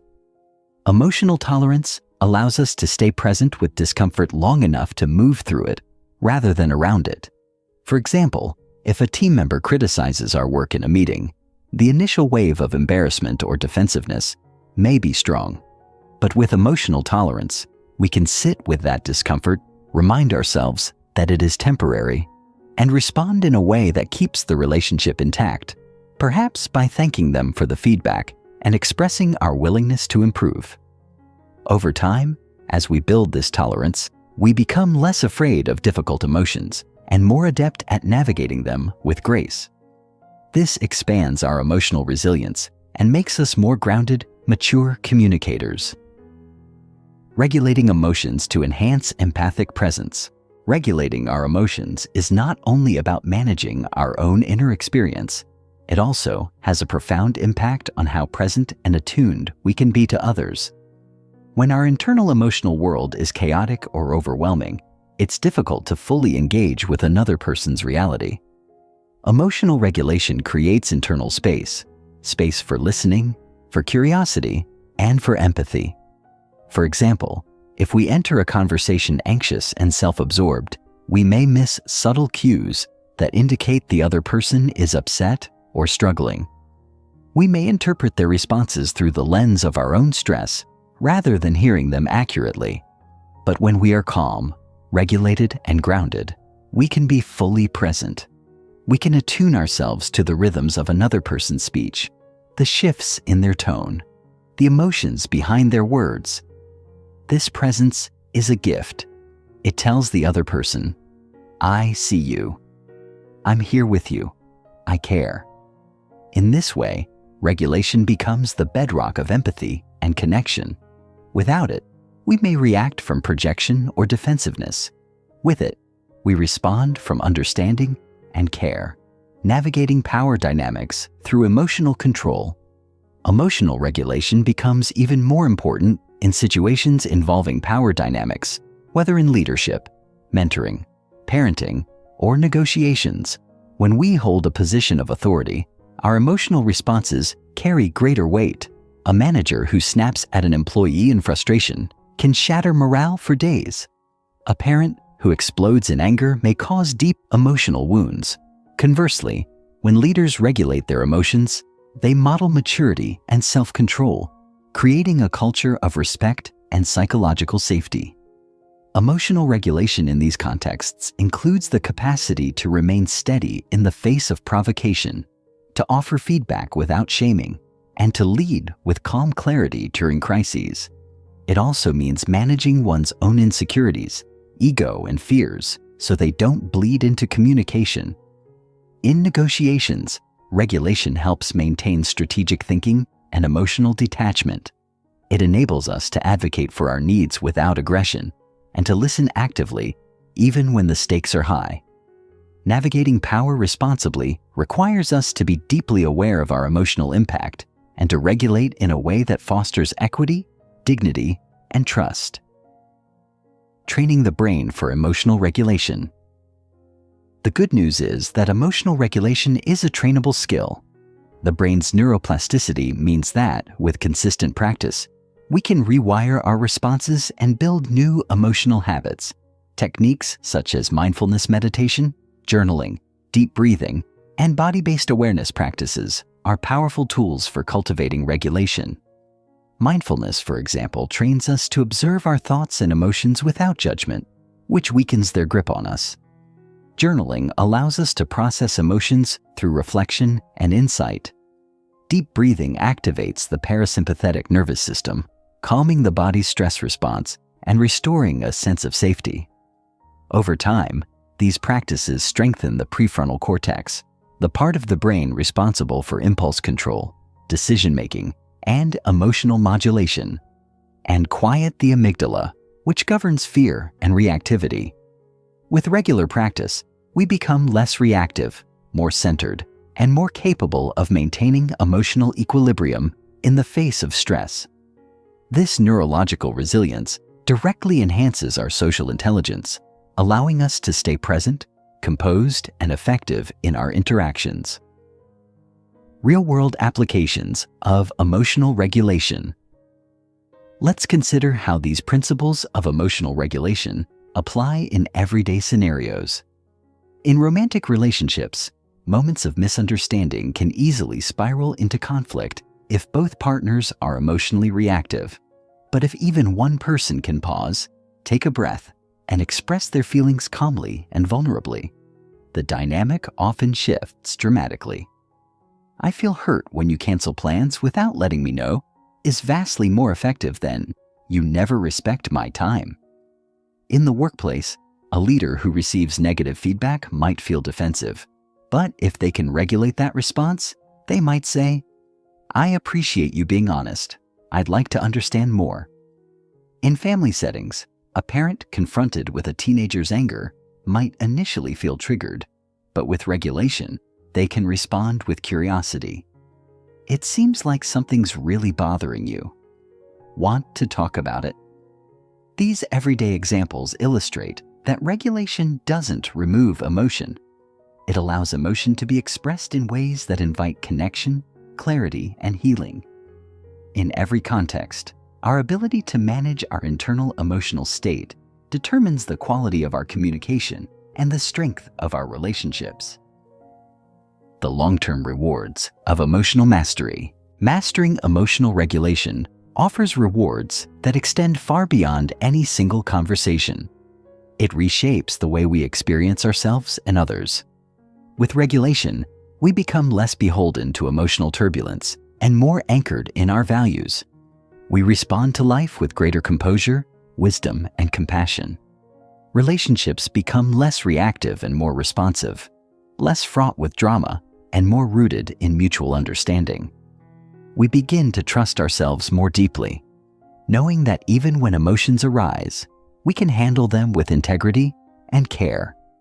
This inner trust radiates outward, inviting others to feel safe, seen, and respected in our presence. Over time, emotional regulation becomes a quiet strength, a presence that influences and elevates every interaction we have.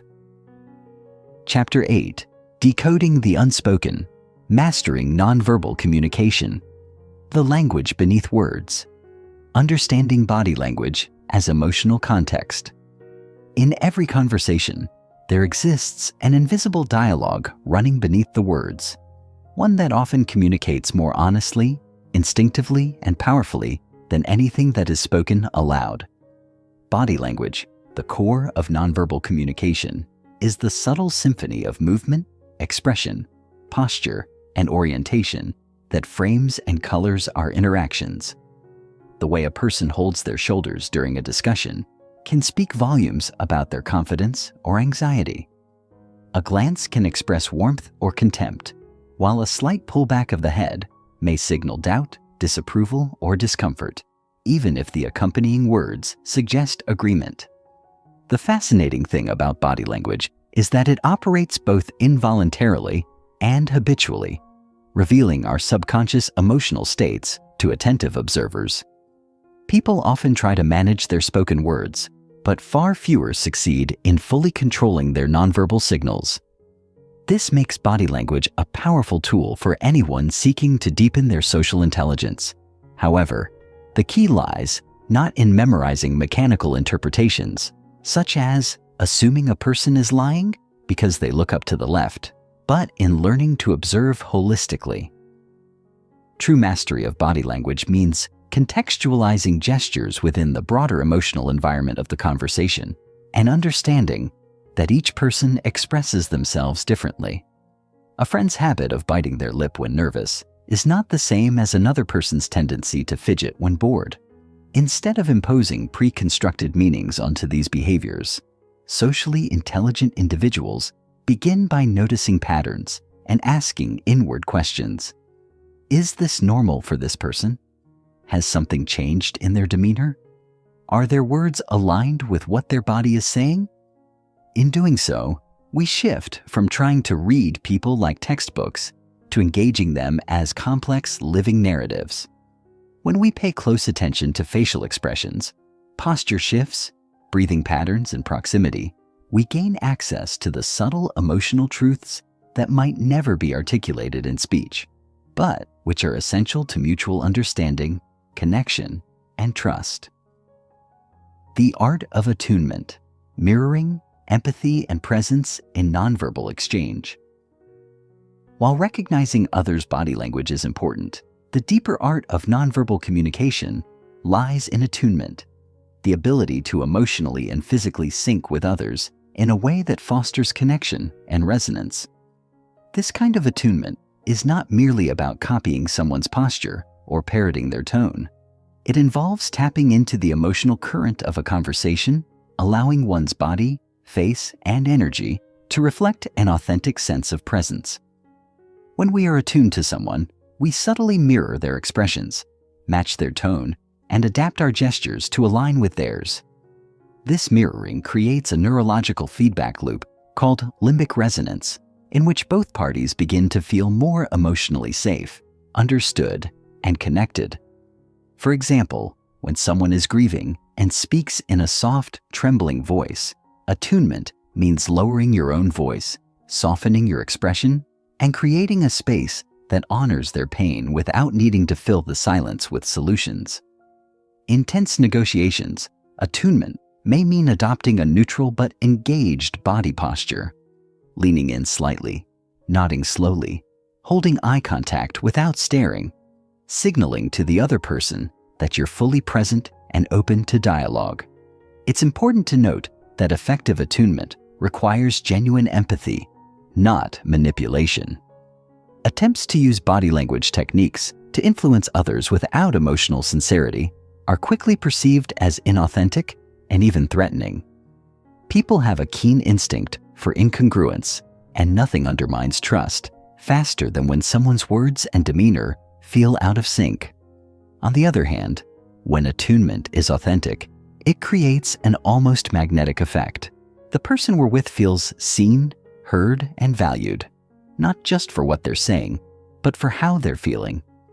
And we, in turn, begin to sense their emotions in real time, responding with a natural flow that doesn't require scripting or strategizing. This kind of embodied empathy, where our own body becomes a sensitive instrument for relational tuning, forms the core of socially intelligent presence. It allows conversations to unfold more organically and creates a felt sense of connection that words alone cannot achieve. Navigating cultural, personal, and contextual differences in nonverbal cues.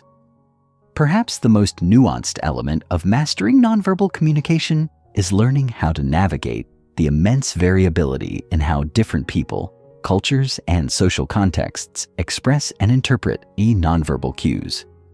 The risk of assuming that all gestures and expressions carry universal meaning is a significant pitfall for those trying to develop social intelligence.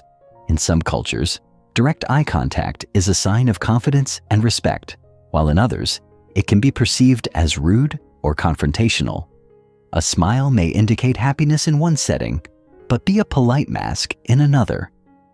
Even within a single culture, individuals differ widely in how they express themselves nonverbally, shaped by their upbringing, personality, emotional conditioning, and neurological wiring. For instance, a neurodivergent person may avoid eye contact not out of disrespect, but because it's overstimulating or uncomfortable.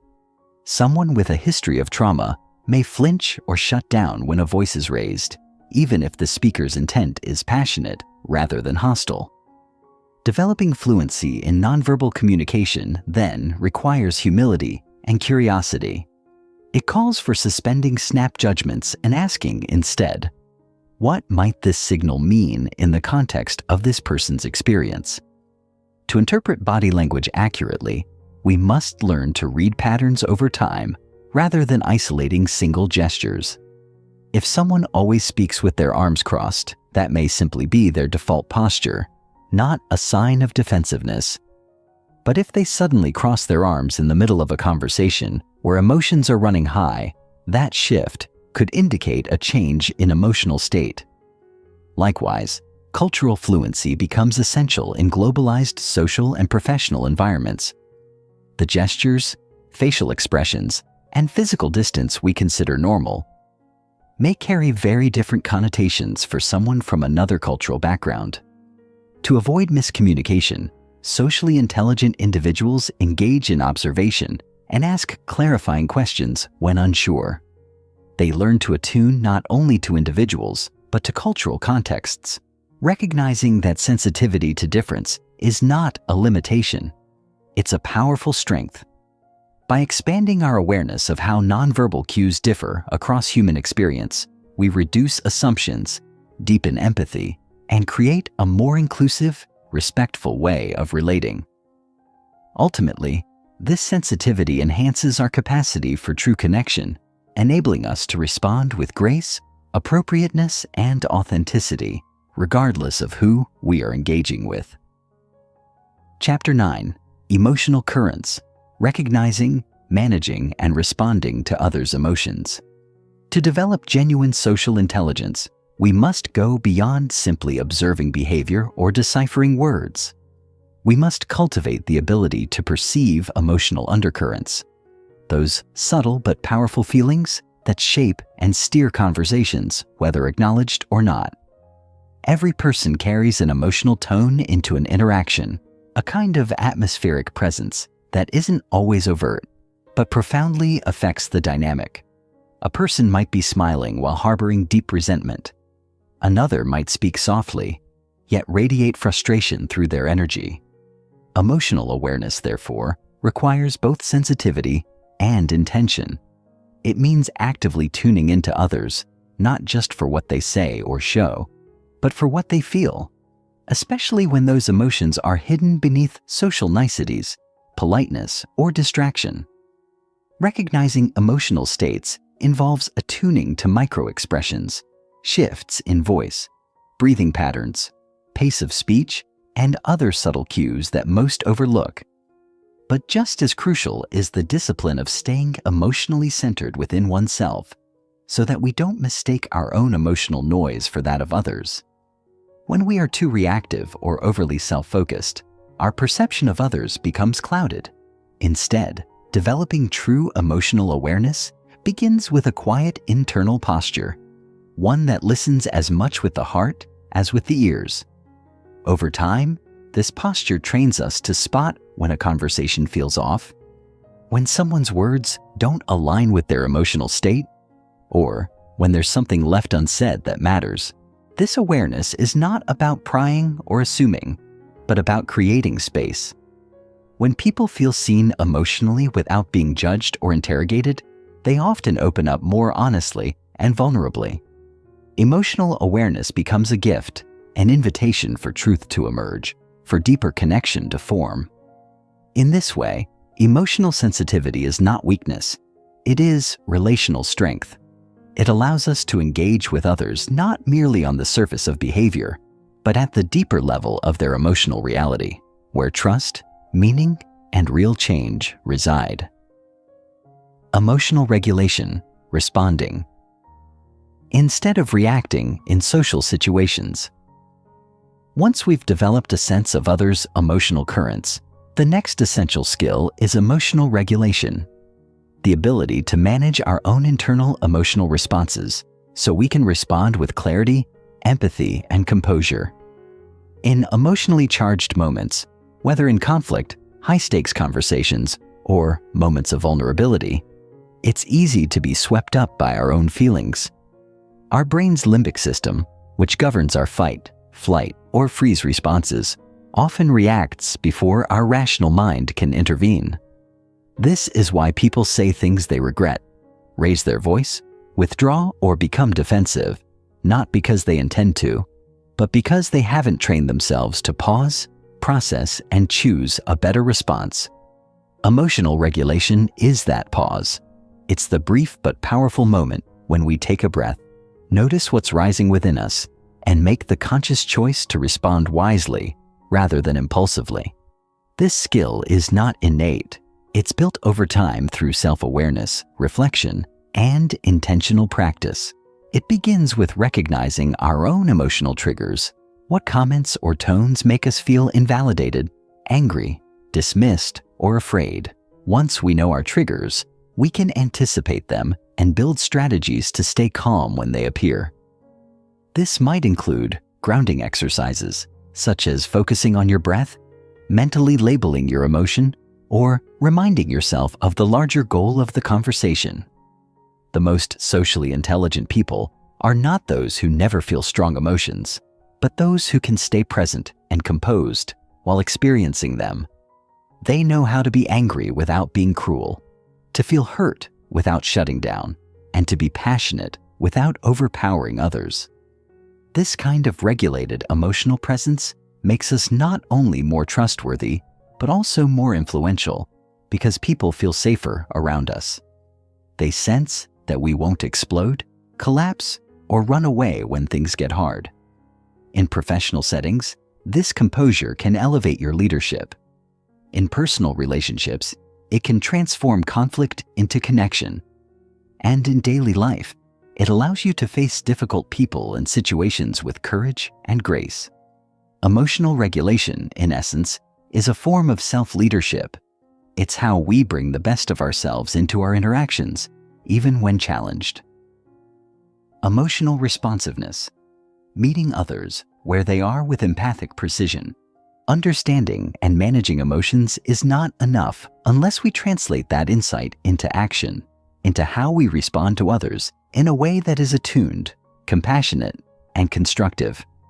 Emotional responsiveness is the art of meeting people where they are emotionally, not where we wish they were. It means listening with more than just our ears and responding with more than just solutions. When someone shares frustration, they often don't need advice. They need acknowledgement. When someone expresses excitement, they want us to share in their joy, not dampen it with skepticism. Emotional responsiveness is about giving people what they need emotionally in that moment, which might differ from what we think they need logically. This kind of precision requires us to set aside our own agenda long enough to fully inhabit the emotional world of the other person, even briefly. It also means adapting our tone, timing, and content to match the emotional state of the conversation. If someone is deeply anxious, offering blunt facts may feel cold or dismissive. A softer, more validating approach can create the safety needed for their mind to open. Conversely, if someone is spiraling into overwhelm, an overly emotional response from us might escalate the situation further. Instead, providing calm, grounded energy can help anchor them. Emotional responsiveness is not about being fake or overly accommodating. It's about being strategically human. It's about choosing our responses in a way that honors both the truth of the other person and the integrity of the interaction. It often involves emotional labor, managing our own feelings to create a better emotional experience for someone else. While this effort can be taxing, it's also deeply rewarding. When someone feels truly met, when their emotional reality is not only seen but skillfully responded to, they feel loved, respected, and empowered. Relationships deepen, conflict de-escalates, trust grows. In professional environments, emotional responsiveness can make the difference between being a manager and being a leader, between having authority and having influence. It creates a culture of mutual respect where people feel safe bringing their full selves to the table. And in personal life, it strengthens every bond we care about. Practicing emotional responsiveness is an ongoing journey, but every time we succeed, we bring more empathy, kindness, and effectiveness into the world. And that, in the end, is what social intelligence is truly about. Not just understanding others, but uplifting them. Chapter 10. Navigating difficult conversations, turning tension into trust. Understanding the landscape of difficult conversations. Difficult conversations are not inherently negative. They are simply interactions charged with emotion, uncertainty, and stakes that matter. These can range from addressing a breach of trust with a friend, giving hard feedback at work, confronting harmful behavior in a family member, or even saying no to something you care about. What makes these conversations difficult is not the topic itself, but the emotional terrain around it. Fear of conflict, fear of rejection, fear of losing the relationship, or simply not having the words to articulate complex feelings. Most people approach these moments with a fight or flight mindset, either charging in too aggressively or avoiding them entirely. Neither approach works well. Avoidance breeds resentment and silence corrodes connection, while aggression often invites defensiveness and escalates tension. Navigating such conversations effectively requires first acknowledging their complexity. It means preparing ourselves emotionally and mentally before stepping into them, recognizing that success is not just about being right, but about preserving dignity, ours and theirs. To do this, we must be intentional. What outcome do we really want? What is the deeper need we're trying to express? Clarity on these questions grounds us. It shifts the focus from simply unloading our truth to fostering mutual understanding. In truth, difficult conversations are less about winning and more about listening well, speaking clearly, and holding space for both perspectives to breathe. When we come in with curiosity rather than control, with empathy instead of judgment, the conversation changes shape, tension gives way to exploration, and opposition becomes an opportunity to collaborate. The best conversations, yes, even the hard ones, become transformative not because they avoid discomfort, but because they navigate it with care, courage, and conscious presence. The power of framing and emotional tone. What we say matters, but how we say it often matters more.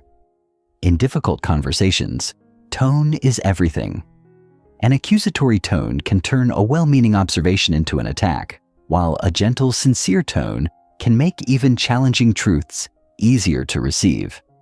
Framing is the act of consciously shaping how we present what we need to say, so it aligns with our intention and respects the emotional state of the other person.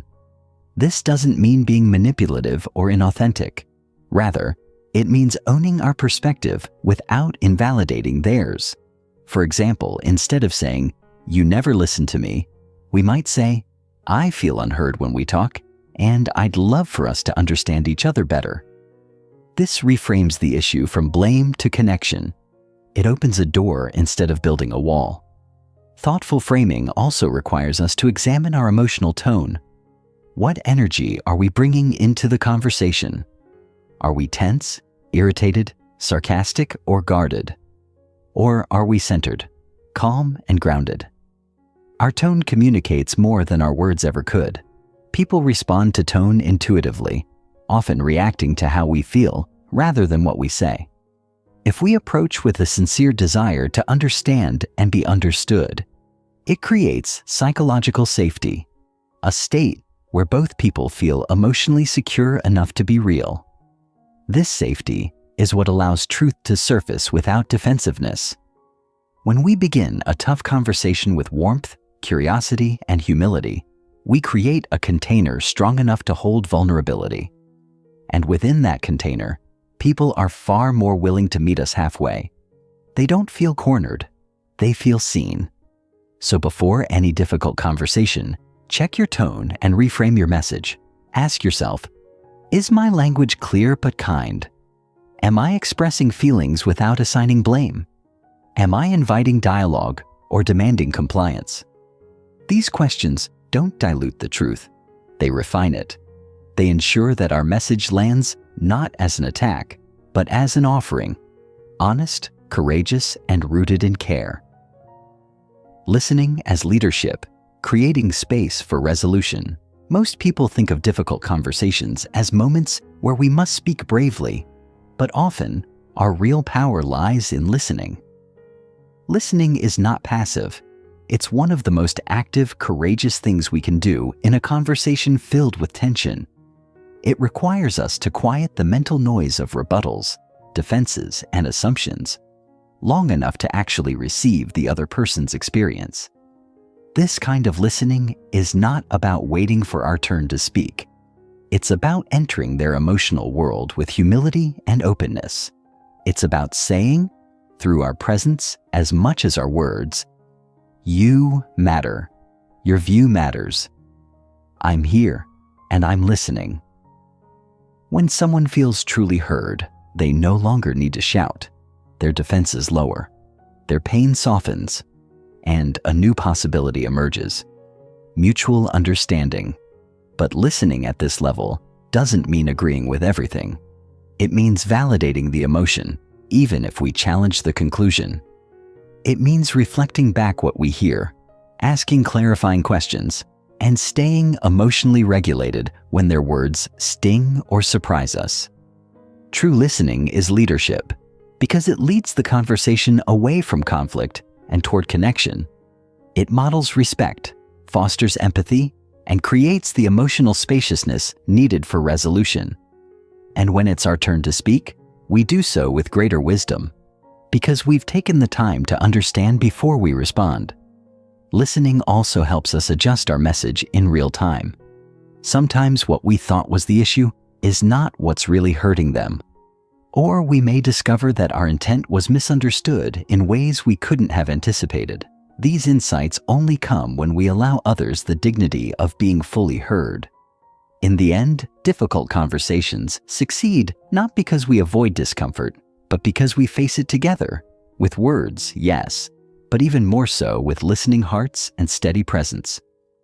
When both people feel seen and respected, even the hardest truths can land softly. Trust isn't broken by truth. It's broken by the way we handle truth without care. Listening, then, becomes our most potent instrument of repair. Chapter 11.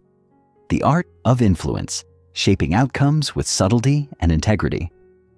Influence is not about manipulation, coercion, or dominating others. True influence is about creating environments where people feel seen, heard, and understood, enabling them to make choices aligned with their best interests, and often with your own. This may seem paradoxical, but the essence of influence lies in alignment, not force. The art of influencing others begins with understanding their needs, desires, fears, and motivations. It's about recognizing the internal dialogues that guide their decisions and offering them pathways that resonate with their values and goals. In every interaction, there are invisible forces at play: assumptions, biases, social norms, and emotional triggers that shape how people perceive you and the situation at hand.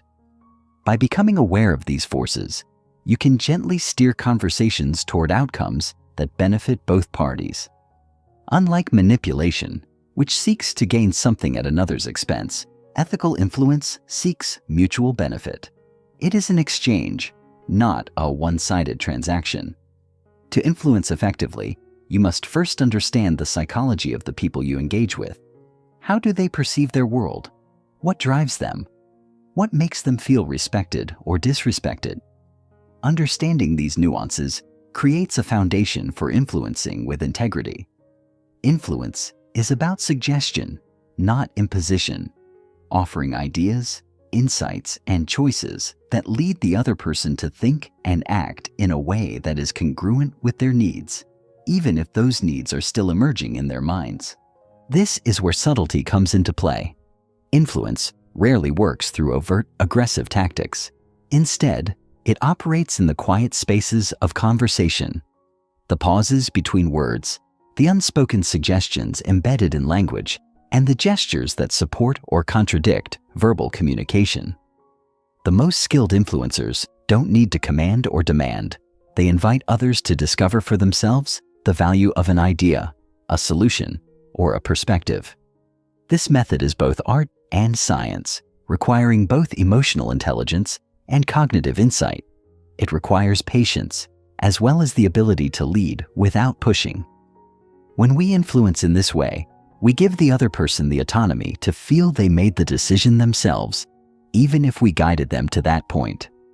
This is the paradox of effective influence. It is the most powerful when it feels the least forceful. At the core of influence lies trust. Without trust, influence is nothing more than manipulation. People will not follow someone they do not trust. They will not be persuaded by someone they do not believe has their best interests at heart.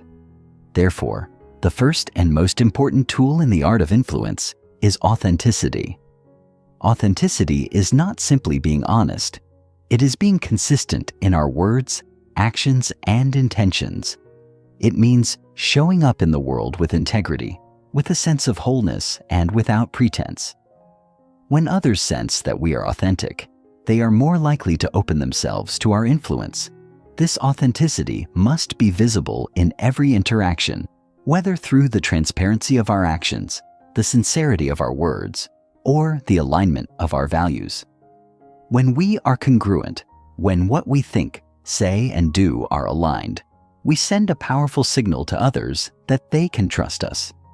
This kind of trust building is slow and steady, built not through grand gestures, but through consistent, everyday actions.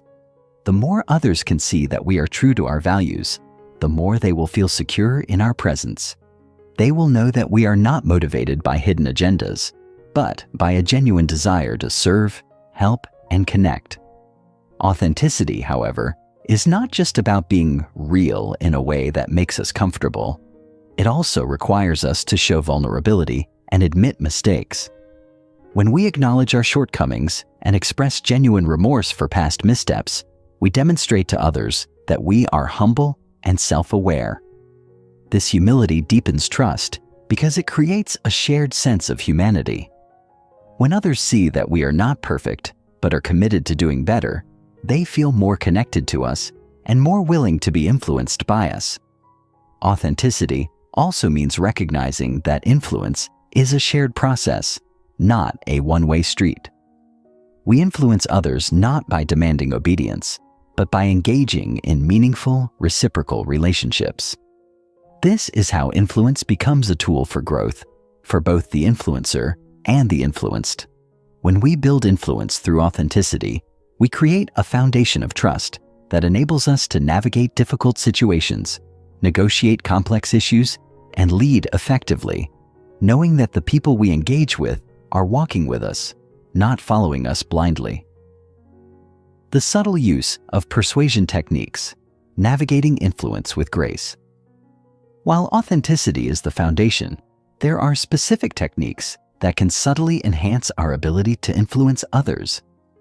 These techniques are rooted in human psychology and are most effective when used ethically, with the intention of creating mutual benefit. The first of these techniques is the principle of reciprocity. People are more likely to respond positively when they feel they have received something of value. This doesn't always mean material gifts. It can be something as simple as giving someone our time, attention, or a genuine compliment. By offering something first, whether it's an insight, an act of kindness, or even a listening ear, we create a sense of obligation in others to reciprocate. This sense of reciprocity is hardwired into human nature. Another powerful technique is social proof. People tend to follow the crowd, especially in uncertain situations. When we can subtly show that others are aligned with our perspective through examples, testimonials, or demonstrations of collective agreement, we make it easier for others to adopt our viewpoint. This technique works because humans have an innate desire to belong to a group. The next technique is scarcity. We tend to value things more when we believe they are scarce or limited in some way. By highlighting the unique nature of an opportunity, a resource, or an idea, we tap into this psychological trigger. This does not mean misleading others about the value of something. It simply means framing an idea or opportunity in a way that highlights its uniqueness, its timeliness, or its potential for growth. A fourth technique involves the principle of authority. People are more likely to be influenced by those they perceive as experts or credible sources of information. This doesn't require us to be an expert in everything we engage with, but rather to position ourselves as credible through our knowledge, experience, or demonstrated expertise. By communicating confidence in what we offer, backed by knowledge or past success, we increase our ability to influence. Finally, we have the principle of consistency. Once people commit to something, they are more likely to follow through, especially if their commitment is public or written down. This technique plays on our need to be consistent with our own actions and words. By encouraging small initial commitments, whether it's a small agreement, a shared decision, or even a simple yes to a question, we pave the way for greater agreement down the line. Each of these techniques, when used skillfully and ethically, can enhance our influence in meaningful ways. However, they must always be grounded in authenticity. Influence at its best is never about manipulation. It's about helping others see the value of our ideas, guiding them gently toward decisions that align with their best interests, and doing so with empathy, respect, and integrity. Chapter 12. Developing Empathy, the cornerstone of human connection. The nature of empathy, understanding beyond the surface. Empathy is the capacity to understand and share the feelings of another. It is the fundamental glue that binds human relationships and creates a space where individuals feel heard, seen, and valued. However, empathy is often misunderstood. It's not merely about feeling sorry for someone or feeling what they feel. It's much deeper than that. True empathy involves stepping outside of yourself to experience the world through someone else's eyes. It is the ability to recognize their emotions, understand the root causes of those emotions, and respond in a way that acknowledges and validates their experience. The first layer of empathy is cognitive, understanding the emotions of others and recognizing their perspective. This means being able to put yourself in their shoes, even if their world is vastly different from your own. Cognitive empathy is not about agreeing with their point of view, but about understanding it. It's about suspending judgment and listening actively, asking questions, and observing their body language to gather as much information as possible about how they are feeling. The second layer is emotional empathy, feeling what the other person feels. This doesn't mean losing yourself in their emotions, but rather being able to resonate with their experience. Emotional empathy allows us to connect with others on a deeper level, as we are not just observing their emotions, but also emotionally attuned to them. Finally, the third layer is compassionate empathy, which goes beyond understanding and feeling to include the desire to help or alleviate their suffering. Compassionate empathy involves acting on the understanding and emotional resonance we experience to support the other person in meaningful ways. Empathy is not a one-size-fits-all skill. It varies depending on the relationship and the context. In a professional setting, empathy might look like understanding a colleague's frustration with a difficult task and offering practical solutions. In a personal relationship, it might involve sitting with someone in their grief and offering comfort without trying to immediately fix the problem. Regardless of the context, empathy is always rooted in active listening, attentiveness, and a genuine desire to understand. It is the art of connecting with another person on a human level, beyond words, and recognizing their inherent value. When empathy is present, it creates a safe space for authentic connection to blossom. People feel understood and appreciated, and this strengthens relationships, builds trust, and fosters a sense of belonging. Active listening. The heart of empathy. Listening is the foundation of empathy. Without active listening, empathy cannot exist. Active listening is more than hearing someone speak. It is an intentional, focused, and present act of engaging with the other person's words and emotions. It requires giving the speaker our full attention, removing distractions, and resisting the urge to interrupt or offer solutions before the speaker has finished expressing themselves. Active listening involves both verbal and nonverbal cues. Verbally, we might show that we are listening by paraphrasing what the other person has said, asking clarifying questions, or simply nodding in agreement. Non-verbally, our body language conveys attentiveness. Eye contact, open posture, and facing the speaker are all ways to demonstrate that we are engaged. The first step in active listening is to be present. This means putting aside our thoughts, judgments, and distractions to focus entirely on the speaker. We might need to quiet our internal dialogue and stop formulating our response while the other person is talking. By doing so, we create a space where the speaker feels safe and valued. The second step is to reflect what we have heard. This might involve summarizing what the person has said to ensure that we understand their message accurately. For example, what I'm hearing is that you're feeling overwhelmed by the project deadlines. Is that right? This shows the speaker that we are not just hearing their words, but are truly processing their emotions and thoughts. The third step is to empathize.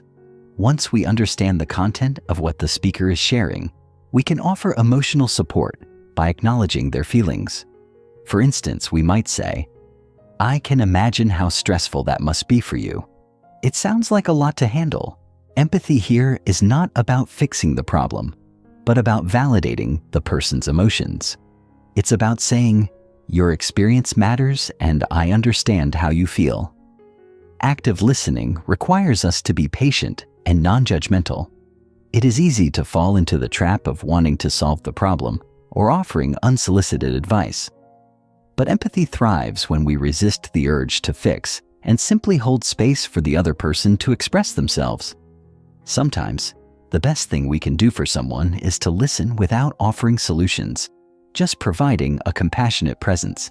Active listening is a skill that requires practice, but it is one of the most powerful tools for building empathy.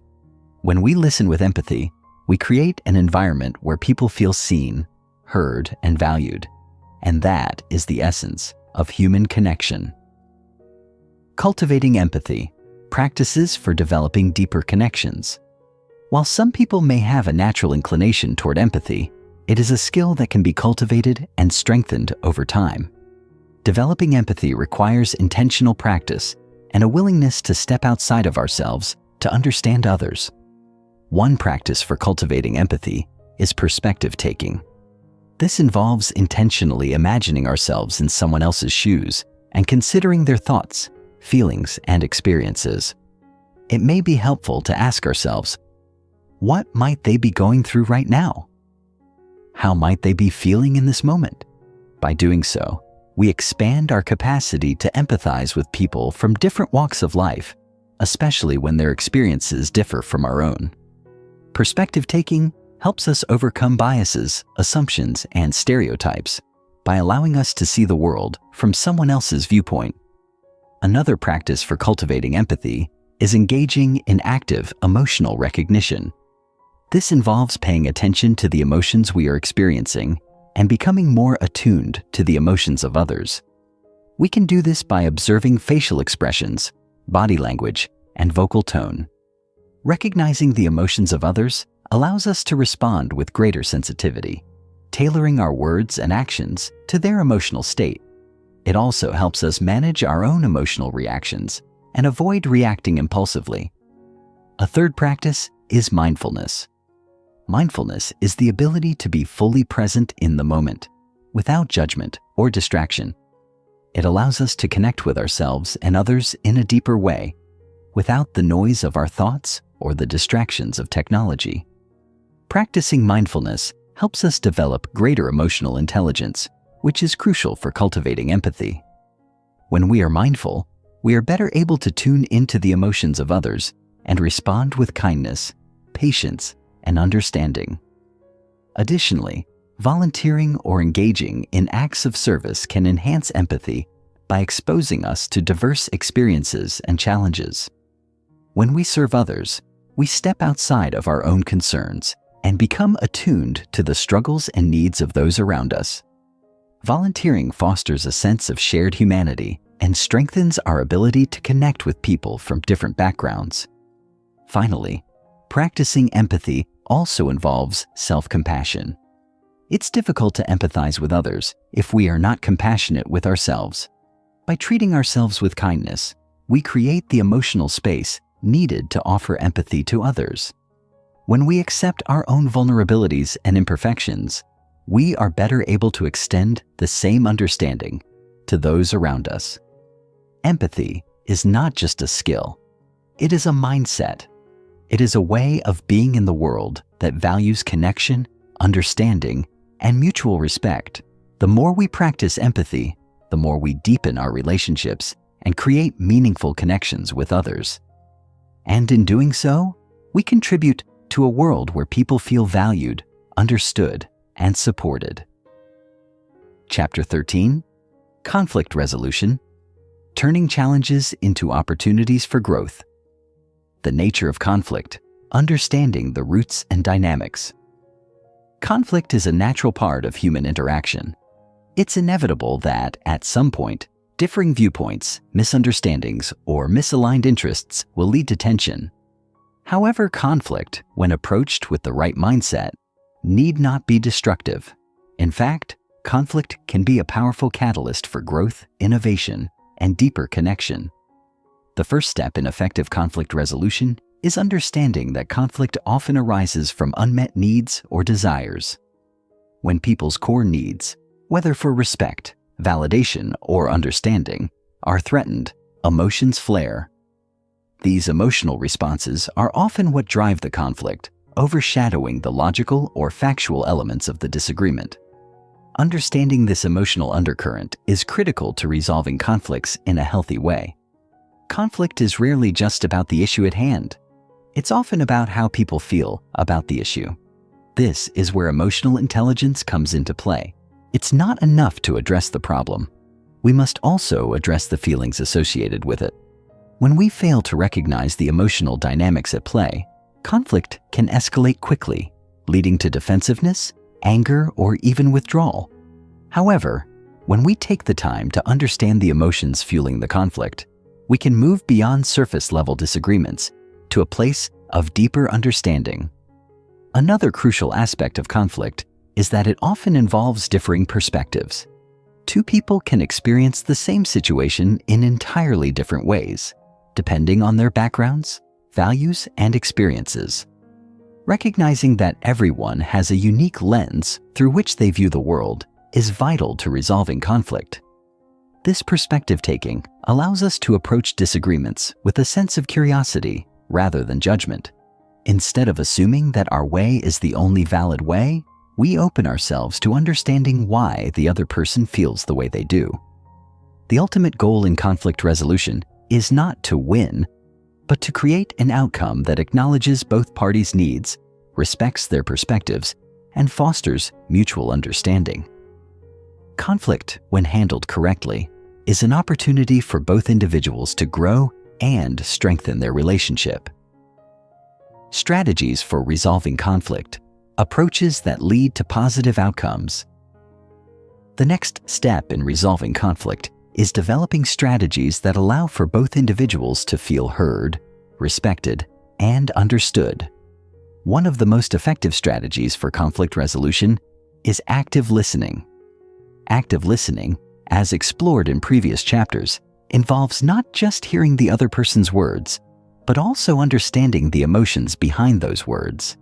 It requires us to be fully present, to resist the urge to interrupt, and to demonstrate through both verbal and nonverbal cues that we are engaged and empathetic.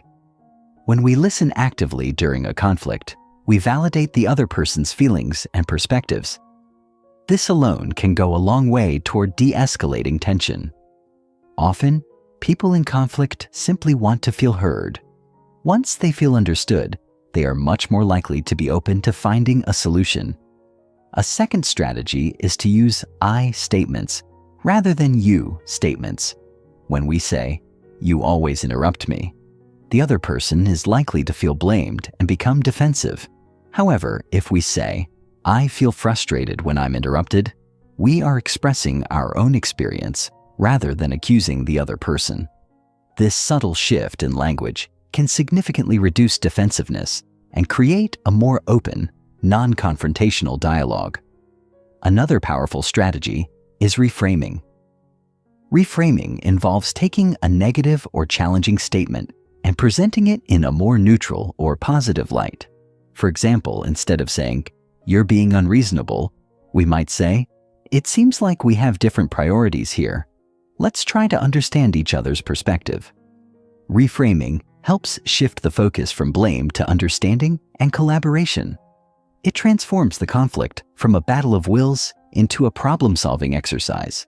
A fourth strategy involves finding common ground. In any conflict, there are often shared values or goals that both parties care about. For example, in a workplace conflict, both parties may be committed to the success of the project or the well-being of the team. By identifying these common goals, we create a foundation on which to build a resolution.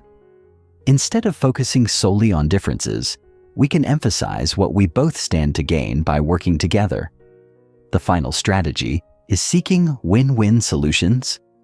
In many conflicts, both parties assume that they must compromise on something in order to resolve the issue.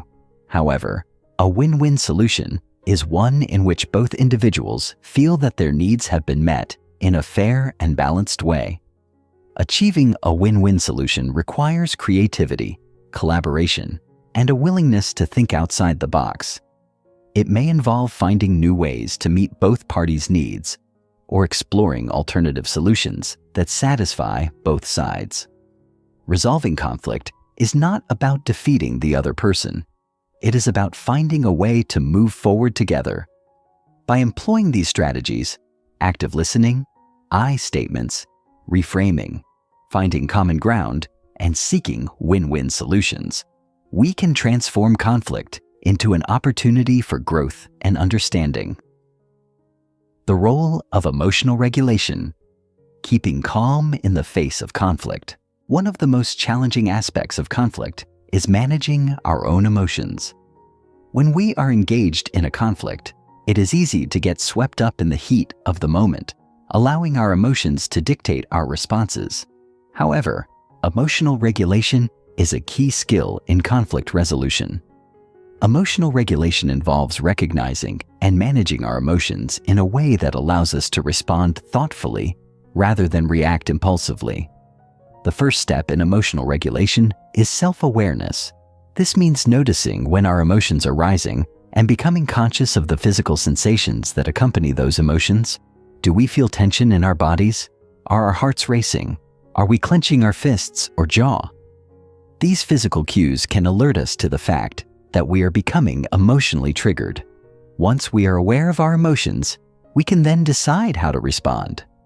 One useful technique for managing strong emotions is taking a pause.